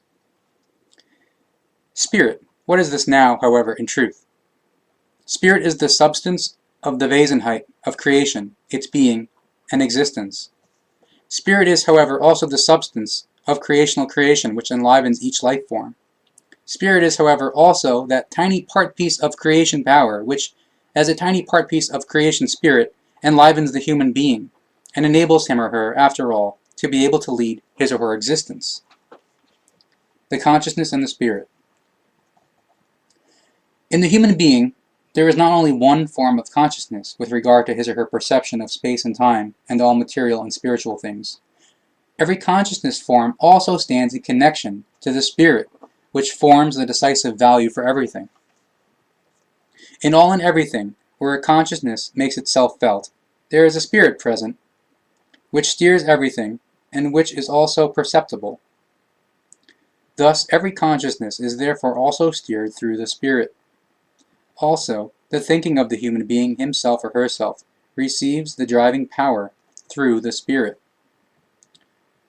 To the human beings of earth, of the scientific knowledge in particular, it is known that cells of organic matter, observed under the microscope, possess a consciousness. This was ascertained and recognized through research and tests, in the form that organic matter was bombarded with colored light, whereby they were influenced in their motions. This organic matter, cells, as was ascertained, possesses no brain, so therefore possesses no central organ for perception as animals and human beings do. Also known is that in cases where a living and functional brain is present, a form of thinking also takes place which, however, need not always be conscious and objective, as this is the case with the human being. Also, various animal species have at their disposal a conscious and objective thinking, although the fundamental rule for the fauna consists therein that their thinking is less conscious and unobjective. With the human being, however, it is so that in him or her a conscious and an unconscious thinking is in motion, whereby both forms are not only organic, but rather also spiritually directed. With him or her, the human being, it also becomes evident that he or she, as such, is able to think consciously and objectively, but on the other hand, also unconsciously and unobjectively. If, for example, a human being finds himself or herself in a state of deepest loss, or consciousness, or anesthetization, so he or she nevertheless still possess a living and functioning brain. In this state, however, every form of the material of the still functioning consciousness, respectively awake consciousness, is absent to him or her, which represents the outer and transitory consciousness, or alternatively, as it is called, the material consciousness. In the state of the anesthetization, or loss of consciousness, the consciousness is not aware of the material things and the reality of its environment. In this state, the human being therefore has then detached himself or herself from the conscious, which is why it is said that he or she is unconscious, therefore without consciousness. Despite this fact, however, a certain consciousness is active within the anesthetized or unconscious body that remains fully operational and therefore fully functioning, namely, the subconsciousness. Despite the disconnection of the outer consciousness, of the material consciousness, the organs of the body do not cease in their functioning, but rather these continue to remain integrated and performing. This further functioning of the subconsciousness is based therein that it stands in constant impulse connection with the spirit, which works as the life motor. Were this not so, no reactions to stimuli would appear, which are applied to an anesthetized or unconscious body. These certain reactions to stimuli also prove that the unconscious actually exists and also still remains fully functional and directs the body, even with the disconnection of the material consciousness or awake consciousness. Should even the brain, as an organ of the material consciousness, be partly removed, destroyed, or harmed, so, nevertheless, the unconscious still continues to work in connection with the spirit, independently of the material consciousness and cerebrum. Thereby, it results that the heart, lungs, and all other organs in the human body remain fully functioning and continue to work, without any cessation of their activity. Under the guidance of the unconscious, each cell continues to work to its full extent through the consciousness prevailing in it in order to preserve the body. Thereby, it becomes very clear that the human forms of consciousness manifest themselves in two different manners. So, therefore, in an outer, the material form, which is transitory and destructible, and secondly, in the unconscious form, which stands in contact and in connection with the spirit, which keeps the human body alive and functioning correctly.